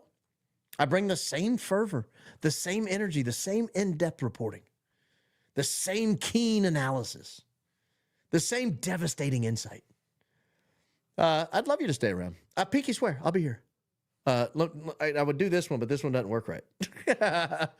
This one's gimpy. This is my not good one. It doesn't move right. But this one, oh yeah, move right in there. Vance is speaking at TPUSA AmFest December 18 to 21. I think Rob McCoy's turn on him is odd. Obsessed Sports, you are very keen. Someone sent me an email of every public comment or mini public comments that Rob McCoy has made on JD Vance. I almost said Bob Vance. Who's Bob Vance? Was he the guy from The Office? The refrigeration guy? Is that true? Yeah, Bob Vance at The Office. Sorry, JD. I love you, buddy. You're doing great. The way you I will always go back to the way he just savaged the Ukrainian dictator. Just he won me over. You had me at listen here, you SOB. You're not going to take our money and then insult us. Yeah, you had me. You won me over. But Rob McCoy's conversation about JD Vance has not been uninterruptedly positive. There have been hiccups along the way, indicating at least some people in the pro-Israel orbit are not wild about JD Vance. But never has he called him God-forsaken JD Vance or God forbid JD Vance or whatever he said the other day. So it's a little odd. Thank you for your comment. They say it's your birthday. It's my birthday too. Yeah, I love your show. I'm 57 today. I was 46 yesterday, ma'am. So let's not get confused. December 3 is your day, not me. I'm December 2. I'm 57 today, and I'm here to say you're an OG like me. We aren't falling for the banana in the tailpipe. Man, this is a family show. We're not talking about bananas and tailpipes. I'm sorry. It was right there. I had to do it. No, we're not going to fall for it, man. No, we're not. I hope you got a sticker to put on your hat for your birthday. For an organization whose primary purpose is to encourage open, respectful debates, TPUSA has been very resistant to having an actual conversation and answer some questions about time for real. I agree. I couldn't agree more. I think TPUSA has some explaining to do, frankly. They have, that's a little vain. They have some explaining to do. And I think primarily the explanation is you can't say that Mikey wasn't on the phone when we know he has phone records I want to see the phone record from AT&T and Verizon or whoever. I don't want to see your screen caps. Those can be faked. I don't want to see, you know, what I don't know how to do it, but I'm sure you can change things in there, delete, add, whatever. I don't know. I want to see the bill that comes in the mail from AT&T where you scroll or help me log in. I want to see the phone calls you made and received in the hour leading up to. Now, you can redact the ones after, but I want to see everything leading up to it, maybe for 48 hours. I've got my eyes on you, Michael. I love your style and topics. Go Max. Oh, thanks for all your work. I read that part in my head. Sorry. Thank you, Courtney Clinton. I appreciate that. 58888, $10. It's just, like I said, it's just me. I don't know how to do another podcast. I could do a very boring NPR style podcast. I know a lot of people do that. And they'll get up there and they'll read the daily news. And they'll say, today we're reading out of Isaiah, hear, O heavens, and listen, O earth, for the Lord speaks. Sons I have raised and reared, but they have rebelled against me. I can't do that. That's not who I am. That's not who I am at home. Like, I kind of talk like this at the dinner table. I mean, sort of. Go Max, indeed. I think JD will pop Trump. Are we talking about a banana in the tailpipe again? What are we talking about? Pop Trump. Yeah, maybe. I don't know what you're talking. If it's violent, I don't think that's the answer. I don't think that's the answer. Though I do think we had a vice president who was aware of an assassination attempt on the sitting president. That would be our 40th president and our 41st president. You are at a path of least resistance. Oh, this is from No Coiner. Oh, you're back. You're a path of least resistance for divine forces seeking expression. I know what some of those words mean, sir, and I'm not afraid to interpret them. You will know this by the synchronicities and unlikely coincidences that find you. You are compelled to continue despite risk. Listen, I don't believe in coincidence. So when I see synchronicities, my wife and I, we talk about it. We'll point it out. That's a synchronicity. I do believe the Lord speaks to his people still. Maybe not audibly through a donkey like he did in the Old Testament, but I think they're speaking. Am I vain enough to say I'm a chosen vessel to receive his holy and divine message? No, but I like to believe I'm on the lookout for it if it shows up. Hearing Egyptian planes may actually be Israeli planes in disguise, and the planes we're following Erica have crossed paths at least 82 times. Makes me feel even worse about Erica. Jess Yumika, $9.99. I don't know if it's Israeli planes in disguise, if it's Israelis on the planes or using the planes, or if it is not related or connected at all in any way. It could be any of the above. Holding back a sneeze. Watch out. Okay, I think I beat it back. Ooh, that was close. Y'all don't want to see me sneeze. I mean, when I start sneezing on air, then I got to get off the air. Then I got to, edit the footage so that nobody else sees it. Don't need all that. LBJ popped JFK. I see. Yeah, okay, so that's the second time a sitting vice president. That's the first time maybe a sitting vice president popped a president. I was talking of George H.W. Bush and Ronald Wilson Reagan. That's who I was talking about. Moses didn't have a lisp or talk slow. He was a student that had his tongue seared by a hot coal in order to come unto Pharaoh. Read the book of Jasher. You rock, man. Thank you. Have I heard of the book of Jasher? Now, you raised an interesting question for the 6,000 people who remain. There weren't vowels back then, right? So Moses was MSS. Moses. Ramses was Ra MSS. Ra MSS. Ra was the Egyptian sun god. So they'll attach the word Amen or Ra to different pharaohs to signify their divinity. So like Tutankhamen was Tutank, and then when he becomes Pharaoh, Amen is added. He's Tutank the god. He's Moses the god. He's Ramses. Moses if you believe, as I do, Moses was going to be elevated to Pharaoh, he was in line to be Pharaoh, he was training to be Pharaoh, then he would have been educated in all the Egyptian mysteries. And so it's natural to me that he is then the chosen leader to lead the Hebrews out of Egypt because he has all the secrets. And if you look at the Egyptian war tent that the pharaohs used during times of war, the Egyptian war tent, and you compare it to the original tabernacle, they look a lot alike.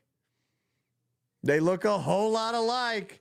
I know we're 3.5 hours in, but I might have to show this. Egyptian war tent and tabernacle. Let's see if I can find this quickly. Here we go. This will be a perfect one here. Make it a little smaller. There we go. Check this out. Now, this is obviously a very crude representation, but it'll give you an idea what I'm talking about here. The Egyptian war tent and the tabernacle, Pharaoh's tabernacle. You see that? They look a lot alike.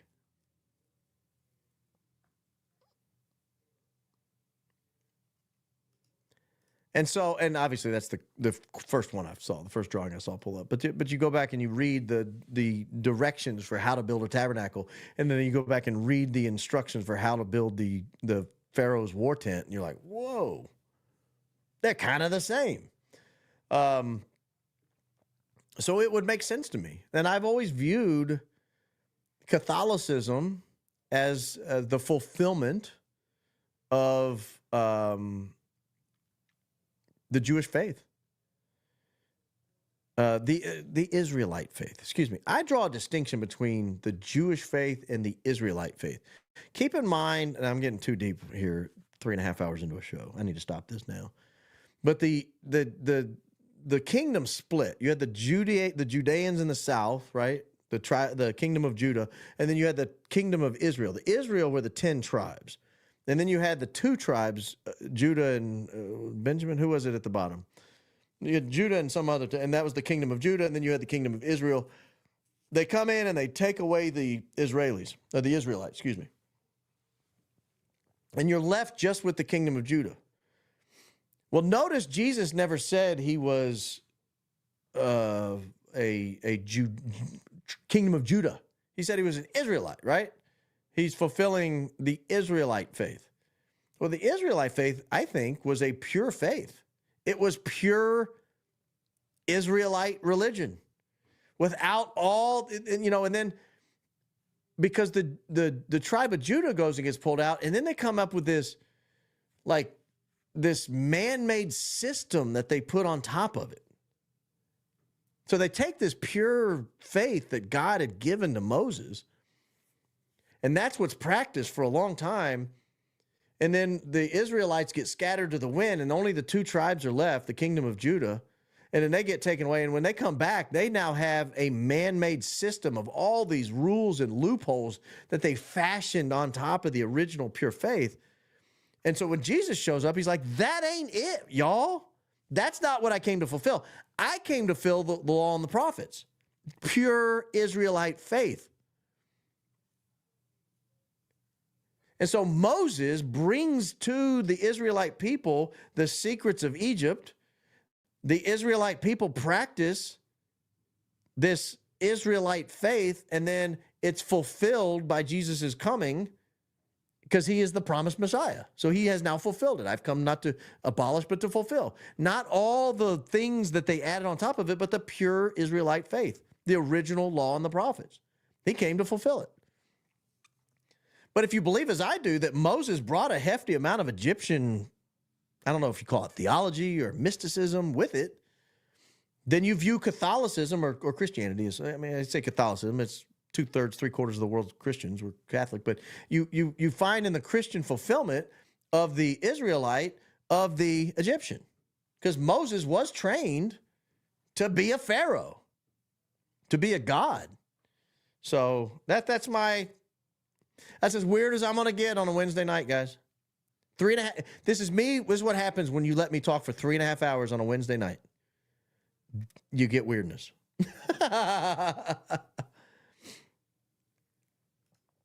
All right. And I don't know what the Book of Jasher is. I've never heard. I'll have to look it up. I've not heard of it. I'm glad you can't be too serious. I've heard enough drama from people like you know who. Your podcast is uplifting, and we that these days. Well, thank you, Patty Peterson. I try to be uplifting. Like I said, I hope you guys will hang out with me after the Charlie Kirk story goes away. It's not going to go away for a while because, well, I don't agree with this. I think Erica will confess. I don't think Erica will confess to anything because I don't know that she did anything. But Tucker Carlson, CIA agent. I just figured out what that said. That is funny. Path of least resistance means you've earned it. Thank you, sir. I appreciate that. You're mystical enough. I'm curious what your thoughts are on my soliloquy on faith there. Great show, dude. Entertaining even when you're just reading super chats. I've heard that. I've actually had people marvel that I only lose about 20% of my audience when I do super chats. They're like, I've never seen anyone hold an audience doing super chats. I try to be entertaining. I do have to stop it just a minute, though. I'm running out of voice. Send an email, danksonlook at Mikey's last men pic of Charlie was a screenshot of a live stream. Why was he live streaming it with his arms and lift up? I will check that email. I'm having trouble following what you're saying there. It's probably just a typo issue. I saw that his picture was a live picture, which means there's a second or two captured on either side of the still image. But I did not know that was a screen cap of a live stream. I don't know that to be true or false. That's the first I've heard of it. Well spoken. Thank you. I'm not sure which part you're talking about, but thank you. Mr. Daniels, if I can call you that. Is it Pierre de Monson? Planis where is advised by the Rothschilds? No, it is not Pierre D'Almasson. It is Pierre Omidyar. I'm giving you a sneak peek of what is to come. Jesus is Mary's bloodline. I agree with that, but I wasn't talking about bloodlines there. I was talking about I do agree with that, though. I was talking about the inheriting the faith from one group to the next. Read the Book of Jasher. You'll love it. I'll have to look it up. I've not heard of it. I'm not opposed to it. I understand the motives of the Zionists might have had to kill CK. I also understand the financial motives of some corrupt TPUSA actors. But the French? Hey, I'm as tuned in as you are to hear more about it. What do you think of John Bray's and Blake Bednar's theories that a device exploded in CK's chest and magnetic clasp propelled in and out of his neck? I am less convinced it was the microphone than his necklace. I could see, I'm not suggesting I say this is 100% fact that it happened, but a lot of shirt moved. And a lot of it seems to be propelled by the necklace.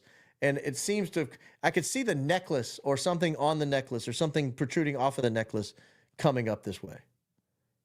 You see what I'm saying? Because the mic's on the wrong side. It would have to go around the Adam's apple and then enter back in this way. But the necklace is on the right side, and there are two things about the necklace. One is Charlie slept not in his bedroom the night before. Now, you'd have to think Erica Kirk's pretty dastardly. Let me just say this. But Charlie did not sleep in his room the night before, and he had to go into the bedroom in the morning to retrieve his necklace. The necklace was in the bedroom with Erica. He was not. Point two is, afterwards, Frank Turek says he was frantically looking for the necklace because Erica was looking for the necklace, and she was hell-bent on finding it. Well, why? I mean, I'd have a lot bigger things on my mind in that moment. I've flown in from Arizona. My mom's in the hospital or getting some kind of medical treatment. My husband's lying dead in the emergency room. I'm worried about a necklace? Like, that fact has always been weird to me. I have never suggested Erica did anything, or I'm just saying that fact, if you're going to latch on to something in the Erica narrative, the fact that she's frantically looking for the necklace after Charlie's death? Why? I mean, I understand it's like important to him, and all, but why? It wasn't so important to him he never took it off. He didn't even sleep in it the night before he died. So, I'm not blaming Erica. She's a grieving widow. I don't think she had any, I truly don't think she had anything to do with it. But that one fact has always like stuck out to, like when you get your hair cut, you got like that one hair that's stuck in your trap. And no matter how you move and wiggle and you can't rub it out, that's the Erica looking for the necklace. She's the hair stuck in my neck. Baron, you're a complete passage. You make us think, laugh, and maybe once drop a tear or two. Leave the Wi-Fi, embrace the Ethernet. Go. Am I doing this again a lot tonight? I do need to get. Here's the problem I have. I also need a new computer because I have no more ports. This computer's all ported out. So I have to talk to a professional about a new solution. And that's going to cost money. And I've got 8 kids and a wife. But you guys are helping me. I mean, these generous donations are, believe it or not, are going into an account to upgrade the show. So 50% of these donations are going into an upgrade the show account. False flag comes from ships flying another nation's flag, slip past blockades and pirates and naval troops of another country. Blamed instead. Izzyville uses Cairo, Egypt flags on spook plane. That is, I think, one of the allegations, certainly. Thank you for the donation. Very generous. Last one. Jasher not in Catholic Bible, non-canonical. I believe that because I've never heard of it. I've got the holy table of contents right here. The holy and divinely inspired table of contents. Right there. And I see no Jasher. I'll have to look it up. Oh, look at this. Oh, this is really sweet. This is my daughter's Bible. By Mom and Dad, Christmas 2014. That broke my heart. It's hard when they grow up. 19 years old now. You need to be checking. You need to checking our Chris Martinson's presented Action on Prosperity podcast for the best ballistics analysis. I have watched some Chris Martinson. I don't know if I've watched that one. Guys, this has been fun. I got to go. We're pushing 4 hours. Thank you so much for joining me. I will be back either tomorrow or Friday. I'm not sure which. Depends on how much news breaks. Maybe both, but I'm not sure which. Either tomorrow or Friday. So stay tuned. I will fire up the chat. I usually do it 4 or 5 hours before I join in. So you guys will have plenty of advance notice that I'm coming. Thank you from the bottom of my heart. I genuinely mean it. Thank you. You guys have been unbelievably kind to me. You are an unbelievable blessing that you show up and would listen to this broadcast. And I hope you guys feel like part of it because you are. Like reading these chats, this is amazing. It feels like one big happy family and we're hugging. I mean, you guys are unbelievably kind. Thank you from the bottom of my heart. Thank you. And I'll see you in a day or two.